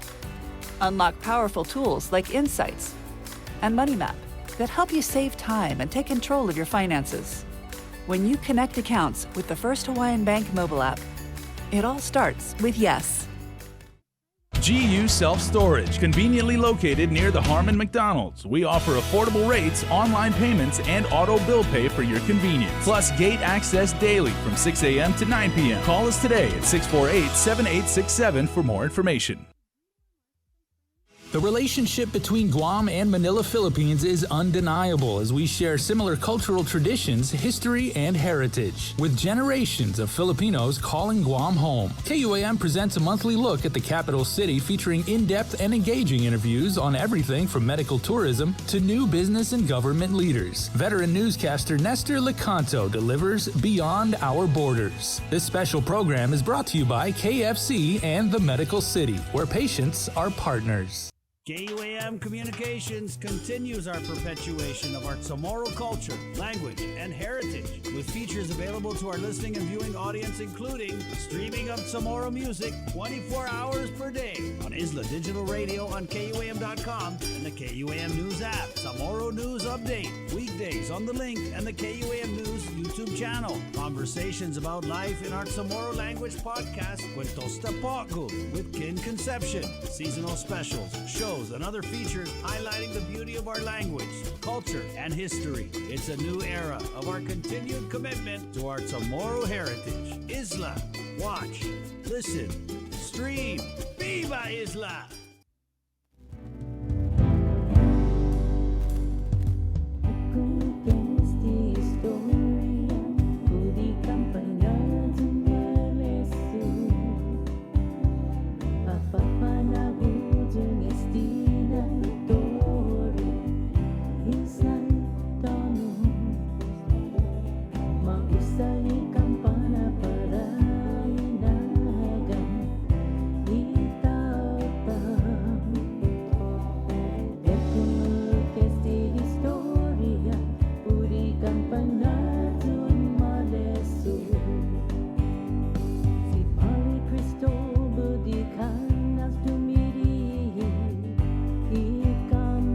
Good morning. 9:09 on this gray, dreary end of the world because WhatsApp is down Tuesday. Hey, at least you guys quit talking about COVID for a minute. Yeah, and things, it seems, are starting to come back up. Specifically, Instagram is finally starting to come back. So please, everybody, please stop putting pictures of what you're eating and your cats and your dogs on Twitter. Go back to putting that on Instagram. You're safe again. It's 9:10 now. Joining us in the KUAM News Zoom room, Jenna Gamindi from Guam Homeland and Office of Civil Defense. Good morning, Jenna. Hi, good morning. I guess we'll just kind of start with this global outage of WhatsApp, Facebook, Instagram, and Jason informed us Tinder is also down. But has this affected at all anything with Civil Defense and Homeland Security? Well, not the Tinder part, Jenna. It's a viable communications tool, damn it. Go ahead. But for us, of course, we're looking at weather-related events and how we're going to be pushing out messaging.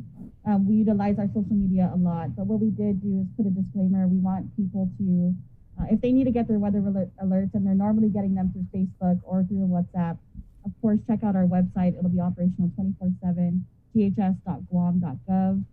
NWS's website, we have that listed there as well. You can also contact us. Our office line is operational 24/7, 475-9600. But internally, we still have our processes through here. We're still able to contact one another through our radio systems, utilizing our cell phones.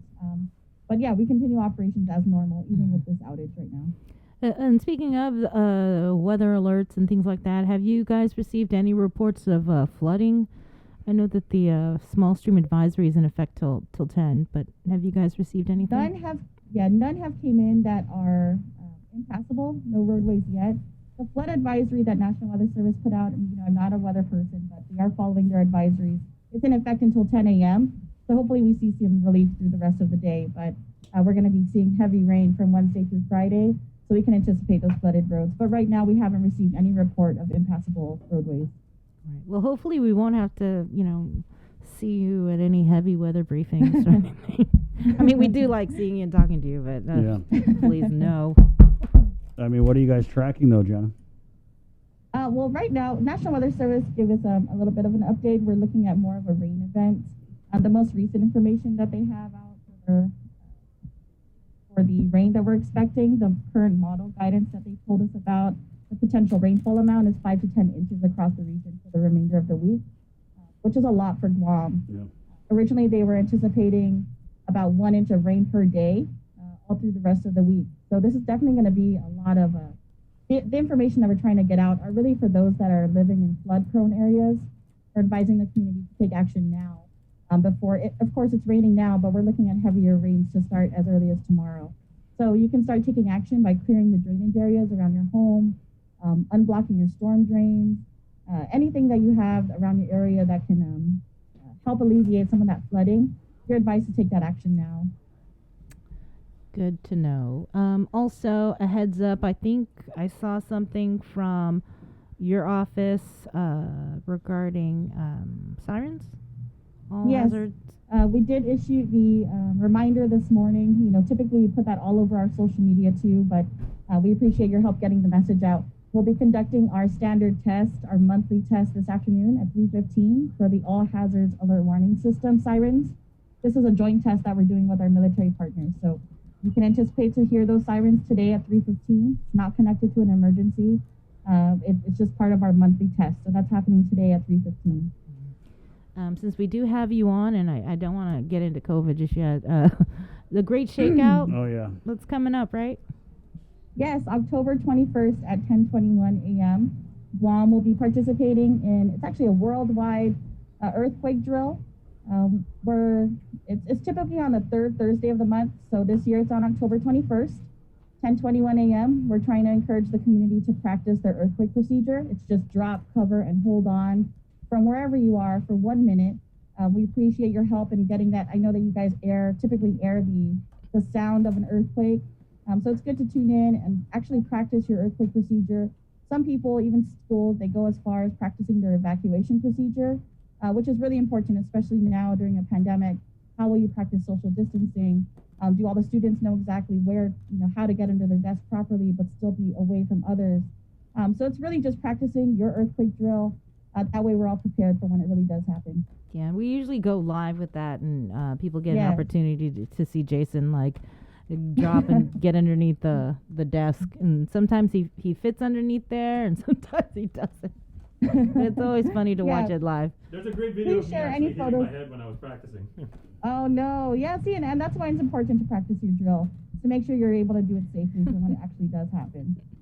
But Jenna, if I may, one thing that I know in working with you guys for several years now on this exercise and everything is the kids really enjoy it because they feel that it's something they do together and it's something that they kind of like take ownership of. But this isn't a lesson lost as they mature, maybe they get into middle school, high school, and everything like that. Kids really take this lesson to heart and they really remember it as they get older, right? Do you find Absolutely, when we go out and do community outreach, which we miss so much, but when we do, we ask them, what do you do when there's an earthquake? The first answer is stop, drop, and roll. So we're able to teach them, okay, that's for fire.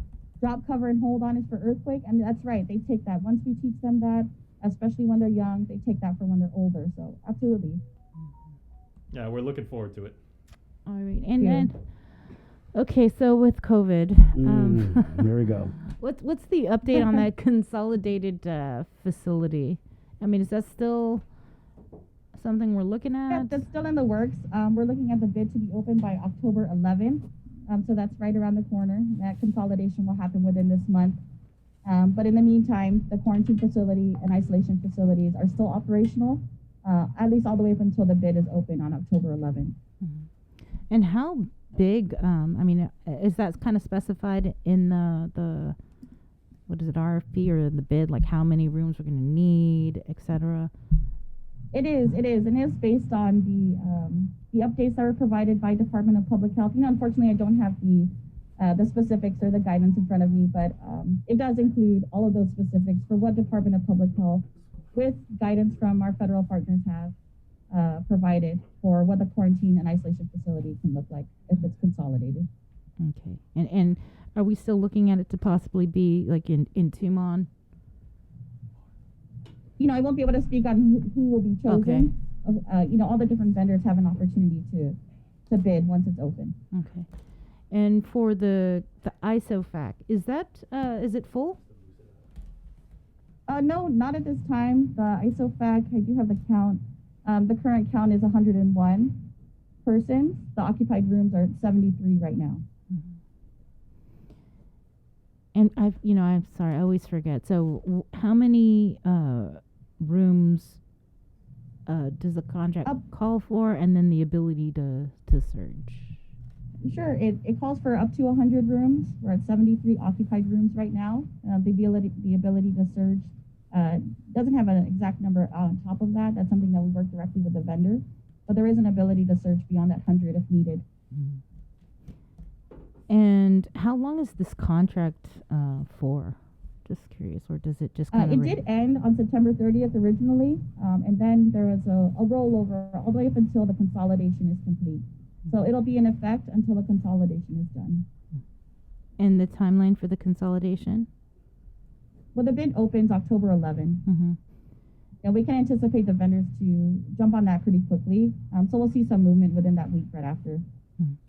And the QFAC, how many what's the occupancy there? Right now, the current PAX is 12 people. with 8 occupied rooms. And we pay for the unoccupied rooms still? Yes, that's correct. Up to 74 rooms. And this too will be in effect all the way up until the consolidation is complete. Mm-hmm. Are we up to date with the payments for the ISOFAC and the QFAC? It's still ongoing. Currently, we have for DUCIT for the QFAC, we have an unpaid invoice of about 5.6 million. Paid though is over 39 million. Since what? Since when? That's since October 1st, 2020. What about for the ISOFAC? Isolation facility, there's an unpaid invoice of about 2.5 million and a paid invoice of about 9.9 million. Are you able to say whether or not they've been reimbursed by FEMA, any of these payments out of the 39 or the 9.9? So we do have an amount of obligated funds, which is an approved. It's an amount that's approved for reimbursement by FEMA. Mm-hmm. Specifically for non-congregate shelters, that's a packet as a whole. It's not just for the shelters themselves, but all of the services that are included with it. There has been an obligation of funds of about between March 21st through June 20th, 2020, of about 2.5 million. And then again from June 21st to September 2020 of about 1.7 million. But at this time, this is an ongoing process. We continue to submit all of the relevant documentation to ensure that these reimbursements are requested. Mm-hmm. And that's the 4.2 for you said for the ISOFAC and the QFAC, right? For non-congregate shelters as a whole, yes. That would be included in there as well. Mm-hmm. So only 4.2 in reimbursements / obligated? Yeah. Approved for reimbursement by FEMA, yes. Mm-hmm. So that's, I'm sorry, I just want to make sure I'm clear. 4.2 for the, 50 million that we've paid so far? That's correct. But again, this is an ongoing process. It won't be over until it's completely over, but we still continue to submit all of the documentation. The review process is really extensive. We want to make sure that we're counting every single item and making sure that on their end, FEMA's able to review it properly with all the documentation too. Do they reimburse for unoccupied rooms?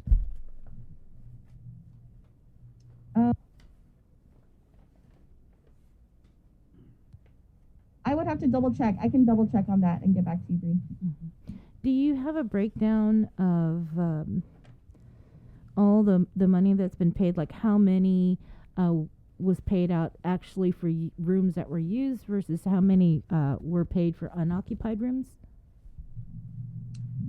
I don't have that data in front of me, but that's something I can go back and look at too. Yeah. And then you'll get back on whether or not FEMA reimburses for unoccupied rooms.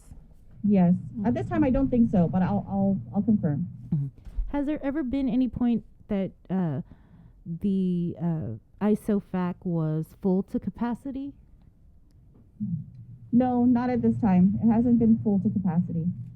Okay, not once since. No. Mm-hmm. What about the QFAC? Has it ever been full to capacity at any time? No, not full to capacity. There was also the ability to utilize another building, but it wasn't full to capacity, no. I see. Okay. What was the peak capacity at the isolation facility? Unmute. Sorry, I don't have that data too, but I can double check on that too, Chris. Okay, just because we had an interview with a lady and people were talking about calling down there. I know you know this. Yeah, and so there was a bunch of comments about it. I think Sorry, what were the? Yeah, I think when that story happened, and I actually reached out to Jenna, and they they weren't aware of ever turning anybody away from the ISOFACs. Right. So yeah, we did check in with public health, and those that stay in the isolation facility, We're those that went through the actual process, and their information was reported through Department of Public Health. So it wasn't just something that people could just walk up to and say, hey, I'm positive, can I stay here? So there was a process to it, and all of those that properly went through that weren't turned away. All right, Jenna. Well, thank you so much for all the updates. Chris, did you have anything? No, I'm good. All right. Anything else, Jenna, you wanted to get out?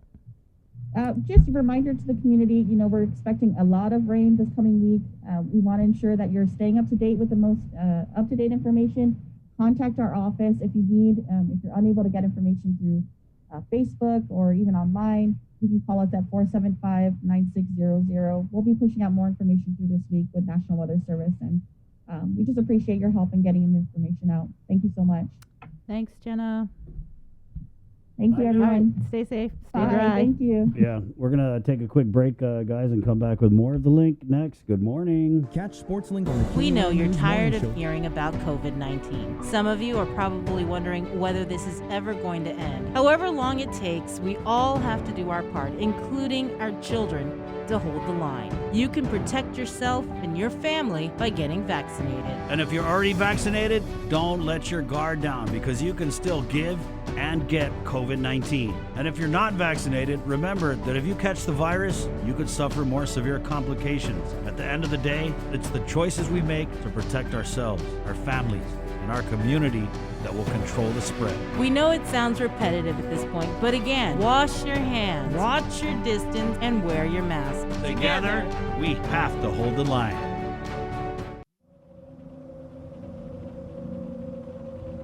The Totomotna Tales. October on the KUAM Podcast Network.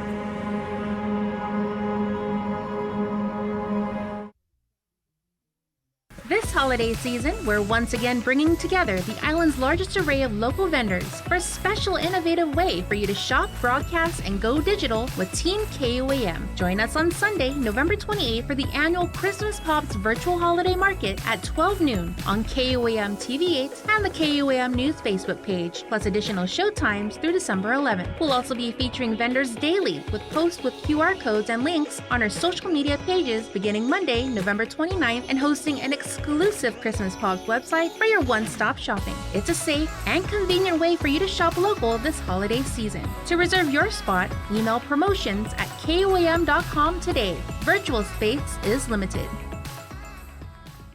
Celebrate National Pizza Month with the Pepsi Ultimate Pizza Trivia Challenge. All you have to do is listen to the link during the month of October, and when prompted, call 671-637-0094 with the answer to the Pepsi Ultimate Pizza Trivia Challenge. Winner will receive a gift certificate from our participating pizza parlors and a 12-pack of Pepsi, brought to you locally by Pepsi. Uno Mixed. We're mixing it up on the last Thursday of every month with a look at lifestyle, entertainment, food, and so much more on the stations, networks, and digital platforms of KUAM Communications. Uno Mixed is presented to you by Docomo Pacific, Better Together, and Pepsi. KUAM's multi-platform morning show, The Link, just got a little more delicious with Feed Me Fridays. Chris, Sabrina, Jason, and the rest of the morning crew will take some time off each Friday to talk, taste, and tempt you with all the latest and greatest food and drinks on Guam. Old faves, new hits, and everything else we can put in our bellies. It's Feed Me Fridays on The Link, brought to you by King's Restaurants, Ruby Tuesday Guam, and Devondale. Catch SportsLink on the KUAM News Morning Show, The Link, every Friday to hear about the latest in sports news, game schedules, athlete profiles, and more. SportsLink, brought to you each week by Cure Alkaline Water and Mariana's Irrigation and Landscape, airs every Friday across the multimedia platforms of KUAM. Tune into the broadcast on Breeze 93.9 FM on KUAM TV 11, live streaming through the KUAM News Facebook page, or view highlights on YouTube, KUAM News Facebook, and Instagram. SportsLink is hosted by Dave Delgado through KUAM Sports, and he will make sure that everyone knows what is happening on the fields, in the gyms, and everywhere in between.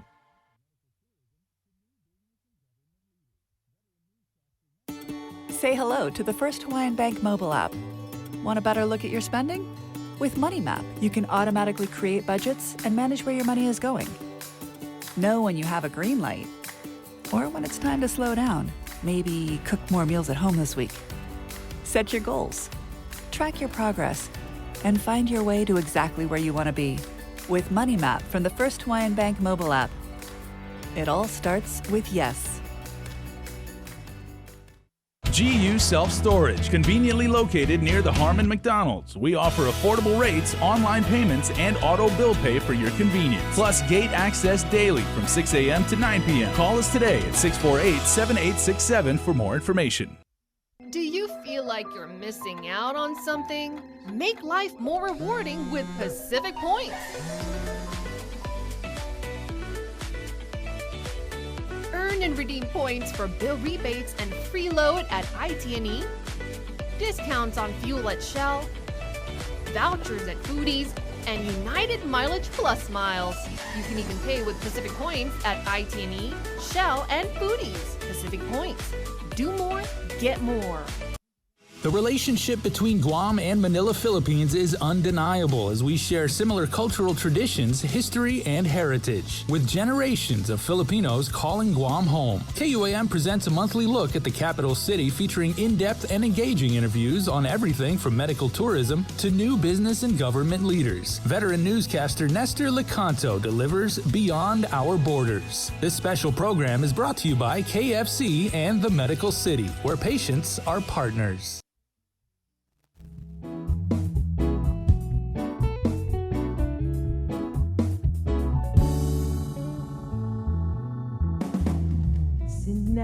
Relax, get back someday. Anytime I want my half, I need it. I'll be present in a New York minute. Don't deceive me now, you know it's business. And it's been a long time, fortunately mine, playing on my soul, connected my control. Rock me so slow. Anytime I need it, she will bend down low. Rock me so slow. In the morning time, sit roots maneuver, give me lead to one. Sunny side or yellow side. Hey, my bad. We're doing our Pepsi Ultimate Pizza Trivia Challenge Thursday, okay? You can celebrate National Pizza Month with the Pepsi Ultimate Pizza Trivia Challenge. All you have to do is listen to the link during the month of October. And when prompted, call 637-0094. You can actually call that number anytime, guys. With the correct answer to our Pepsi Ultimate Pizza Trivia Challenge question, the winner will receive a gift certificate from our participating pizza parlors, and that's everybody: CPK, Pyology, Pizza Hut, Capricciosa, Papa John's, Sbarro's, Little C's, Vitali's, and Crust. And we're doing that on Thursday. And we'll do it weekly in the month of October because it is National Pizza Month. Bad time to go on a diet. Well, your chance to win is always coming up on the link. 9:31 now. Let's go ahead and get into Cover Me, which is brought to you in part by Docomo Pacific and Burger King, where it's Chicken Fries Friday. It's back. You go to Burger King on a Friday and you say, I love, love, love chicken fries. And they're going to hook you up with the chicken fries free with the purchase of any chicken fries. That's at Burger King. Proud to present this morning's edition of Cover Me. Good morning.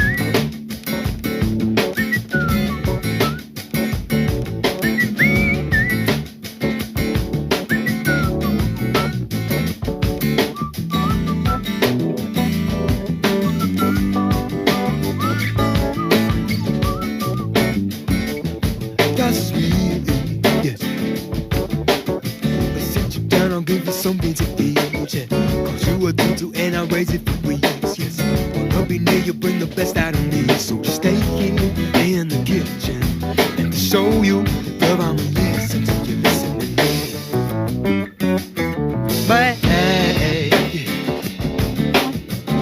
dan nene zata akin tusi Sa mone tu hafa umlili Sa kada biyahe ang gagihaw Ang gaigi Iye kunayza Wesliki Tafani na nene Mongi how yeah Mongi how yeah I don't know how you got into my life But it's the best thing for me Mongi how yeah Mongi how yeah Masta huna toto how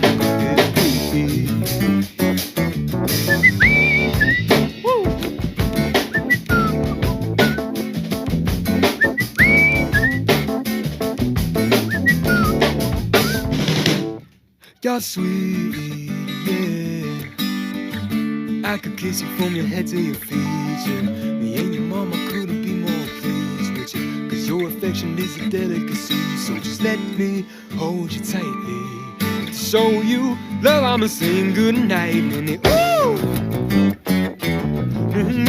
yeah Ooh Ooh, ba-da-ba-ba-ba, you tickle Oh, yes I'm falling iyo nanay, oh Pwede hamahong dihan siya Naulili, apapulili, papanuhi Harukwa, yeah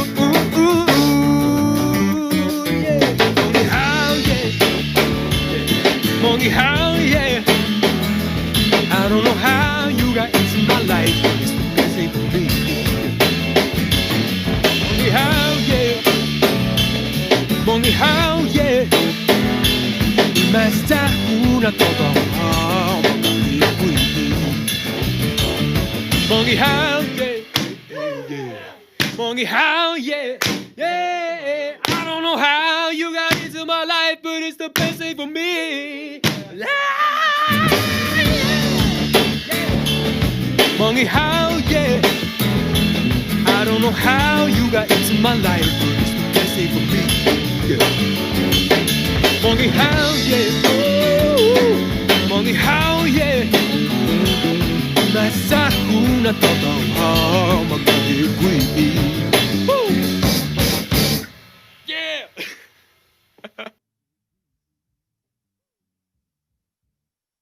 Breast cancer is the second leading cause of cancer death in women. The chances that a woman will die of breast cancer is about 1 in 38. Although there is no sure way to prevent breast cancer, there are certain things that you can do, such as eat healthier and exercise. For more information about breast cancer, go to the American Cancer Society's website at cancer.org. Also, on October 22nd, we invite you to think pink by wearing the color pink on that day in solidarity of our breast cancer survivors and warriors. This pink message is brought to you in partnership with Ordot Dental Clinic, joining the fight against cancer in honor of brave warriors, survivors, and their families. Island Cancer Center and American Cancer Society. KUAM Communications continues our perpetuation of our Chamorro culture, language, and heritage with features available to our listening and viewing audience, including streaming of Chamorro music 24 hours per day on Isla Digital Radio on KUAM.com and the KUAM News app. Chamorro News Update, weekdays on The Link and the KUAM News YouTube channel. Conversations about life in our Chamorro language podcast, Cuentos Tapaco with Kin Conception, seasonal specials, shows, and other features highlighting the beauty of our language, culture, and history. It's a new era of our continued commitment to our Chamorro heritage. Isla, watch, listen, stream. Viva Isla! The world of television is more exciting than ever. Don't miss a minute of special presentations from NBC on KUAM TV 8 or from CBS on KUAM TV 11. Every month, we'll bring you the fun and excitement of award shows and red carpet moments, special series presentations, and other great network programs. Brought to you locally by King's Restaurant, Ruby Tuesday Guam, Bud Light Seltzer, and Docomo Pacific, giving you more reasons to tune in and turn on. Fall in love with TV again with the best from KUAM Communications. Learn about people and organizations making a difference in our community on the greater good every Wednesday during The Link. Building awareness, promoting events, generating change. Find inspiration to seek out the greater good every Wednesday. Listen, watch, stream. Miss the link? Miss a lot. Presented by Jay Goodman, a happiness company, and Guam Windward Memorial. Celebrate life. See what's on TV tonight with schedules, network news and notes, local promotions and giveaways on KUAM Communications social media pages. Like and follow us on Facebook or Instagram now for all the latest and never miss out. Get yourself all caught up with the week's games, scores, and highlights with the KUAM Sports Weekend Roundup on KUAM News Weekend Edition. It's all inclusive, all the fun and all the action wrapped up in the perfect presentation. Relive the moments on the KUAM Sports Weekend Roundup, brought to you by Gatorade. Greatness starts with G. KUAM TV has been on the air for 65 years. 65 years of growing, changing, and adapting to the needs of our local community. 65 years of making you smile, laugh, and cheer, and being there for you in times of tears and heartbreak, and learning to heal together. We've kept you on the edge of your seats, been a trusted source for you to turn to, weathered many storms together, and celebrated life's big moments. And now at 65, we celebrate all the firsts we brought you over the years, and all the firsts that lie ahead as our world changes. KUAM TV, celebrating 65 years of firsts on Guam. The Totomotna Tales. October on the KUAM Podcast Network.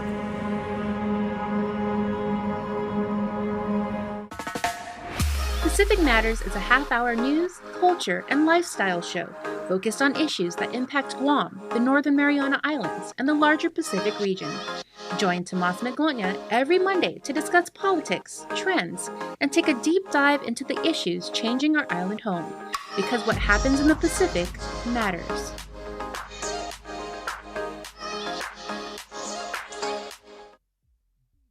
KUAM News, in partnership with the Guam Visitors Bureau, brings you the Guam Safe and WTTC Safe Travel Certified Program Showcase. Look out for this powerful symbol for visitors, island residents, and industry workers alike, as it represents establishments with a consistent global commitment to safety practices. Stamped with approval by the Guam Visitors Bureau and the World Travel Tourism Council. Every Monday on KUAM News will feature a different local business who's taken the Safe Guam and Safe Travels pledge to maintain health and safety standards to get Guam back on track. Log on to visitguam.com to see how your business can receive the designation, what businesses in our community are Guam Safe certified, and have the WTTC Safe Travel certified.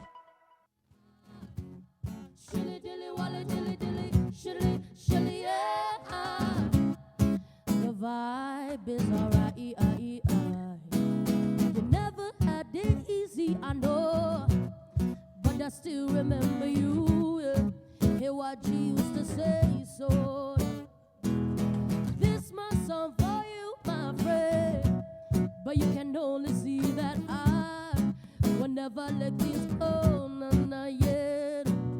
Listen to the sound of my voice. Your brother send him on my love. Welcome back to The Link on a Tuesday morning, everybody. Slightly overcast last night. Facebook's properties continue to come back online. We can all breathe a big sigh of relief and figure out what we're going to eat and how we're going to post it maybe later on today when things are more stable. But one thing that we do want to pass along to you, one thing that is for sure, there are 3 locations today. If you want to get vaccinated, please, we encourage you, get your shot, help take care of our community. So if you want to get your shot and you're in the central part of the island, the UOG Calvo Fieldhouse at Manila has their vaccination clinic open. They run from 11 to 5.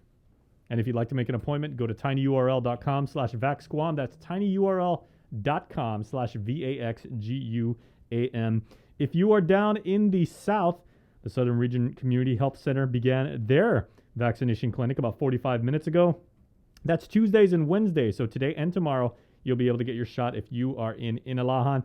And up here in the north, for my fellow mall rats, if you'd like to go to the Micronesia Mall, on the second floor, center court, Monday through Saturday, 11 in the morning until 6 p.m. So they're going to be open maybe in about another hour and change if you're in Dededo and you would like to get your shot. So in the central part of the island, south and north, opportunities if you would like to get your coronavirus shot. And thank you for taking care of our community, for doing your part. Right on. 944 numbers reported yesterday out of the Joint Information Center. We had 103 positive tests. Bree, so what, they're not reporting the total number of tests taken? For I think it was for public health they do, and then on the weekends it's always kind of not so clear on how they, like for the private clinics, it's not really reflected on there, and if it is, you just gotta do the math and extrapolate the information, and I didn't and don't really understand that. So. Right, yeah. And of course, record amount of deaths. Was that the most?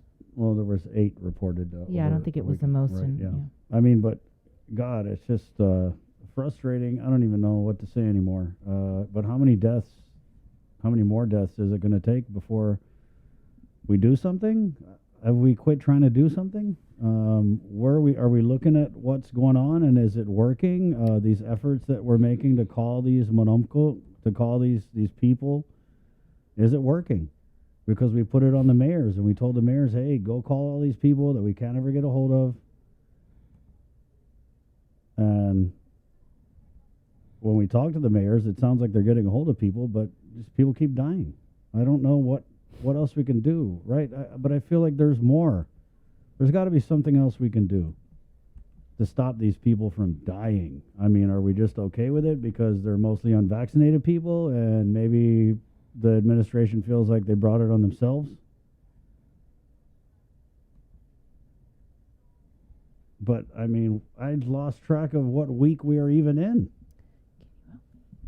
What week is it of this surge? Are we in week 11 now? It says it's in. I don't know. Well, we can take a break, though, and come back with more of the link Look at all this. next. Well, Bree, what are you guys trying to figure out over there? Just some stuff. There's a global outage of WhatsApp is back, though. Hey, it's 9:46. We'll take a break. Coming back with more next. Uno Mixed. Listen, watch, and learn from the daily Tomorrow News updates from KUAM News. Catch them on the link during the 8 o'clock hour, streaming online on Isla Radio, or on the KUAM News YouTube channel for your convenience. Tune in and stay informed, all while preserving our precious culture through the daily use of our native Chamorro language. Tomorrow News updates are brought to you by your familia at First Hawaiian Bank. Looking for TV schedules, upcoming sports, or special presentations, or what you may have missed over the busy week you had? Well, look no further than KOAM Digital Digest. This weekly emailed newsletter puts all kinds of information in the hands of subscribers each and every week. Just subscribe and we will make sure you keep up with your favorites and stay informed and entertained throughout it all. Go to KOAM.com, click on the newsletter tab, give us your email address, and you are all set. Brought to you in digital partnership with King's Restaurant and Ruby Tuesday Guam. It's the KOAM Digital Digest, your weekly guide to the latest information and best entertainment on the stations and platforms of KUAM. Uno Mixed. We're mixing it up on the last Thursday of every month with a look at lifestyle, entertainment, food, and so much more on the stations, networks, and digital platforms of KUAM Communications. Uno Mixed is presented to you by Docomo Pacific, Better Together, and Pepsi.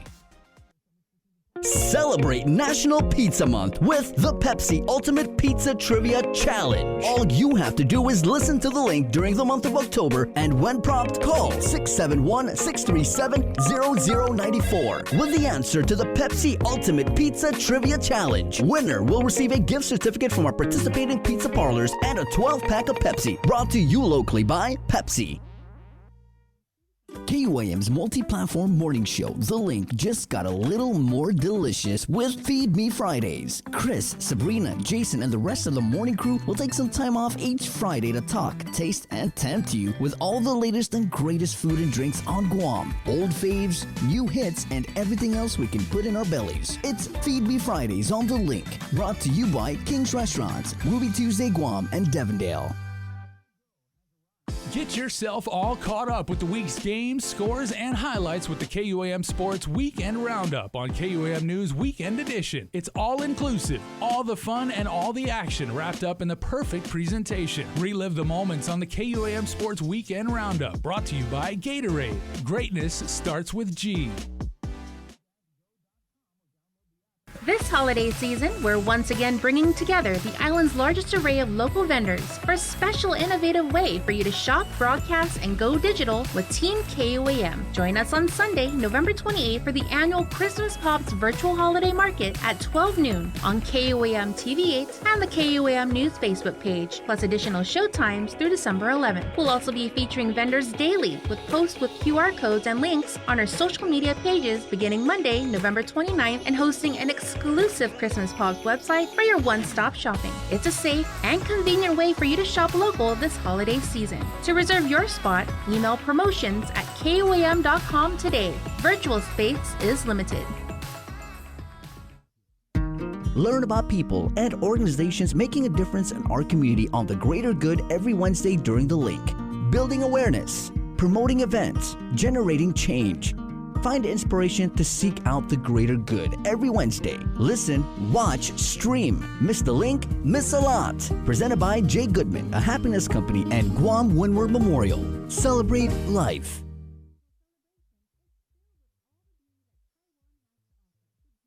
The KUAM Podcast Network is back and on demand, featuring a great variety of podcasts from our island and region, including culture, lifestyle, awareness, crime, politics, commentary, comedy, and entertainment.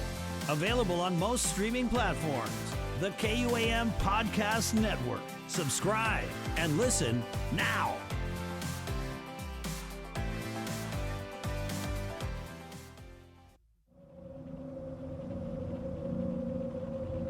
The Totomotna Tales. October on the KUAM Podcast Network.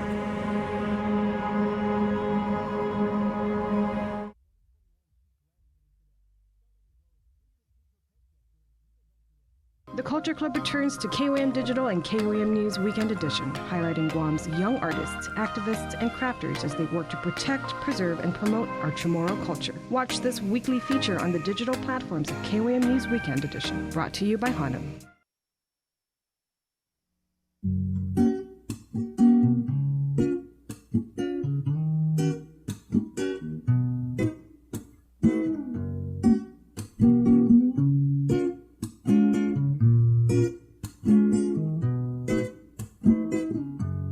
Think about the choices that you made. Hopefully you make no mistakes.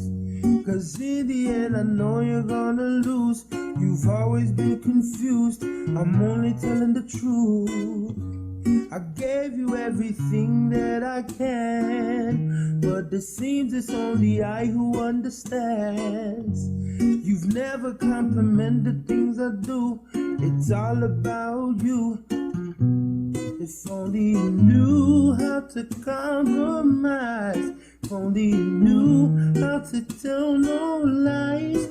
Maybe I love you till the end of time. Oh, but not this time. No, not this time. You don't really know, but I don't care. I don't really need you, need you, need you. You don't really know, but I don't care. I don't really need you. It's so hard to please you. You don't really know, but I don't care. I don't really need you, need you, need you. You don't really know, but I don't care. I don't really need you. It's so hard to please you. Yeah. Yeah. Hey, good morning, 9:53. Tuesday, October 5th. Pretty crazy morning. Pretty crazy. You think? Yeah. You know, there's already an article that Facebook said its platform, Instagram, and WhatsApp were coming back online. They also posted that to the huge community of people and businesses around the world who depend on us, we're sorry.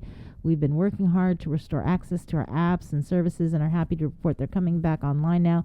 Thank you for bearing with us.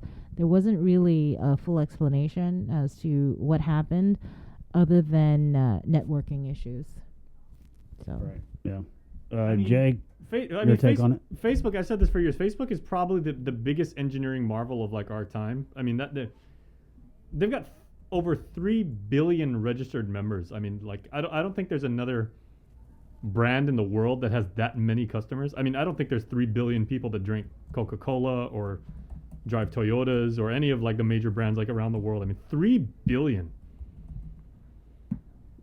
I mean, it's an unprecedented scale. So, and the fact that they actually have 5 different product lines underneath it that, you know, all went down is, I mean, people are going to be writing about this for years. Yeah. Years? They're going to be writing about this for years? I feel like it's going to happen over and over again. Yeah, and in this day and age, you just don't see like outages. I mean, there's been so much work that we've done to be able to manage this kind of thing and prevent it. And Bree actually brought this up is because there was something on 60 Minutes just yesterday. There was they got an exclusive, right, Bree, with a whistleblower came forward and said, you know, she's got some information about Facebook and, you know, their practices, and it's a well-known fact that they really, really prioritize growth. And so they said she was basically saying there's a lot of questionable stuff that happens in the company, and then the very next day they have an outage like this that takes down the entire company. Yeah, Tomas and I were talking about it. Actually, he was the one who kind of was telling me about it. But again, things are slowly coming back online. I know that our WhatsApps were kind of going off.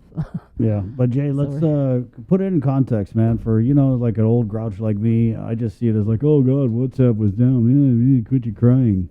But what's the real all impact? Over the world. Yeah, yeah. So give me the real impact. And again, you know, because for us, you know, we like for KUAM, we use it as a communications tool, and it's invaluable in being able to reach out to government, to military, to, you know, to the private sector, to people that we have close contacts with, whether they're, you know, each one of our reporters has their own, you know, like little circle of contacts that even the rest of us don't know about and everything. So in that sense, it's very, very valuable. And like, you know, I referenced earlier, there was that one tweet from a woman in South America who said, well, over here, we use it primarily not so much for conversations, but for commerce. And so, and, you know, people run their entire family businesses on, you know, on Facebook and, you know, buying and selling stuff and, you know, being able to organize shipping. And, you know, there are entire events that get built and rely upon, you know, like this infrastructure. So what's the go ahead. No, I was just going to say, and for us, our show, it's a completely interactive show, and so we weren't able to do the Facebook live stream. First time in 19 months that we haven't been able to go on Facebook. Impacted our TV show on Channel 8, but we were still online, obviously, through our app and over the air here. Right. And I know that while we may have lost out on a little bit of our overseas audience just because of Facebook being down, a lot of our local listeners were listening this morning and were texting. And I got a lot of SMS texts this morning. I got for several. overseas too, but they were able to listen on the app. Yeah, they just have to download the app. But I think people like the whole experience of it too, and that's one thing I really love about this show is like you can listen to it and you could pick up, you know, the nuance or whatever through our voices, right? But when there's nothing better than seeing Sabrina's expression when she is dealing with an answer from a government official. Dealing. Speaking of, you know, we had a lot of good information on this show, specifically with Daphne Shimizu. Yeah. That was a whole lot of information regarding the All Rise program and how we've exceeded the cap of $30 million. And it's stuff you need to know, my friends, and it's stuff you need to share. So don't worry. I mean, this show is not totally like a wash and everything like that. As soon as we sign off on the radio, Joe, sir, and I are going to sprint to the back. And, you know, we were doing, how many squats did we do yesterday, sir, and lunges? We have this little like workout routine, so we're both pretty sore, but we are going to haul butt back there and make sure that all of our stuff is on Instagram. We're also going to put it up as a Facebook video, so it's going to be a pretty long Facebook video. But if you want to just jump around and say hey and check on stuff that you missed and everything like that, we're going to make sure to take care of you. Right. And so, we exceeded the $30 million cap in All Rise program. She couldn't say where the extra $2 million came from, and instead deferred us to DOA. It's a big secret, guys. Yeah, and BBMR. But that's not all. There's still more that needs to be paid out. There were 37,000 applications that were filed, and there were 6,800, I believe she said, that were in S status, which means suspended status for errors and things like that. But they cleared out 3,000, so they're still working on the remaining 3,000 or so that are in that status, and hopefully get everything paid out and cleaned up. And then the child tax credit, a second payment out of a series of 5 payments was paid out today, and these are all through paper checks, because she also acknowledged that there were problems with direct deposits, not just with CTC but the All Rise program, and that they're working on that. Yeah. And also trying to stand up that online portal for CTC, which they've been trying to do since they started making the payments. Right, And also that really, because the right word is bizarre story that Nick shared with us, like right off the top about the NOV. About a staffer who apparently for whatever reason and for that was just weird. Whether he was doing it of his own volition or he thought he was doing he thought it was a responsibility, but apparently feeding known pesticides to birds. Yeah. Killing birds. There's like 12 birds that were dead when the Guam EPA inspectors arrived on the scene. So they were using a rodenticide lacing rice. So this individual was allegedly throwing out like stuff to feed the birds, and in this mixture that he was throwing out, there was rat poison, bird poison, rice, and adobo juice. The kadu from the adobo. Yeah. Which I wonder if that's a hint to the nationality of the individual. Right, because if it was a Chamorro, would they have said Stefan? Right, and this was at a house, like his house? Yeah, it was at the person's house, and they were throwing it out, and the neighbors, I guess, had seen a bunch of dead birds, so they called in.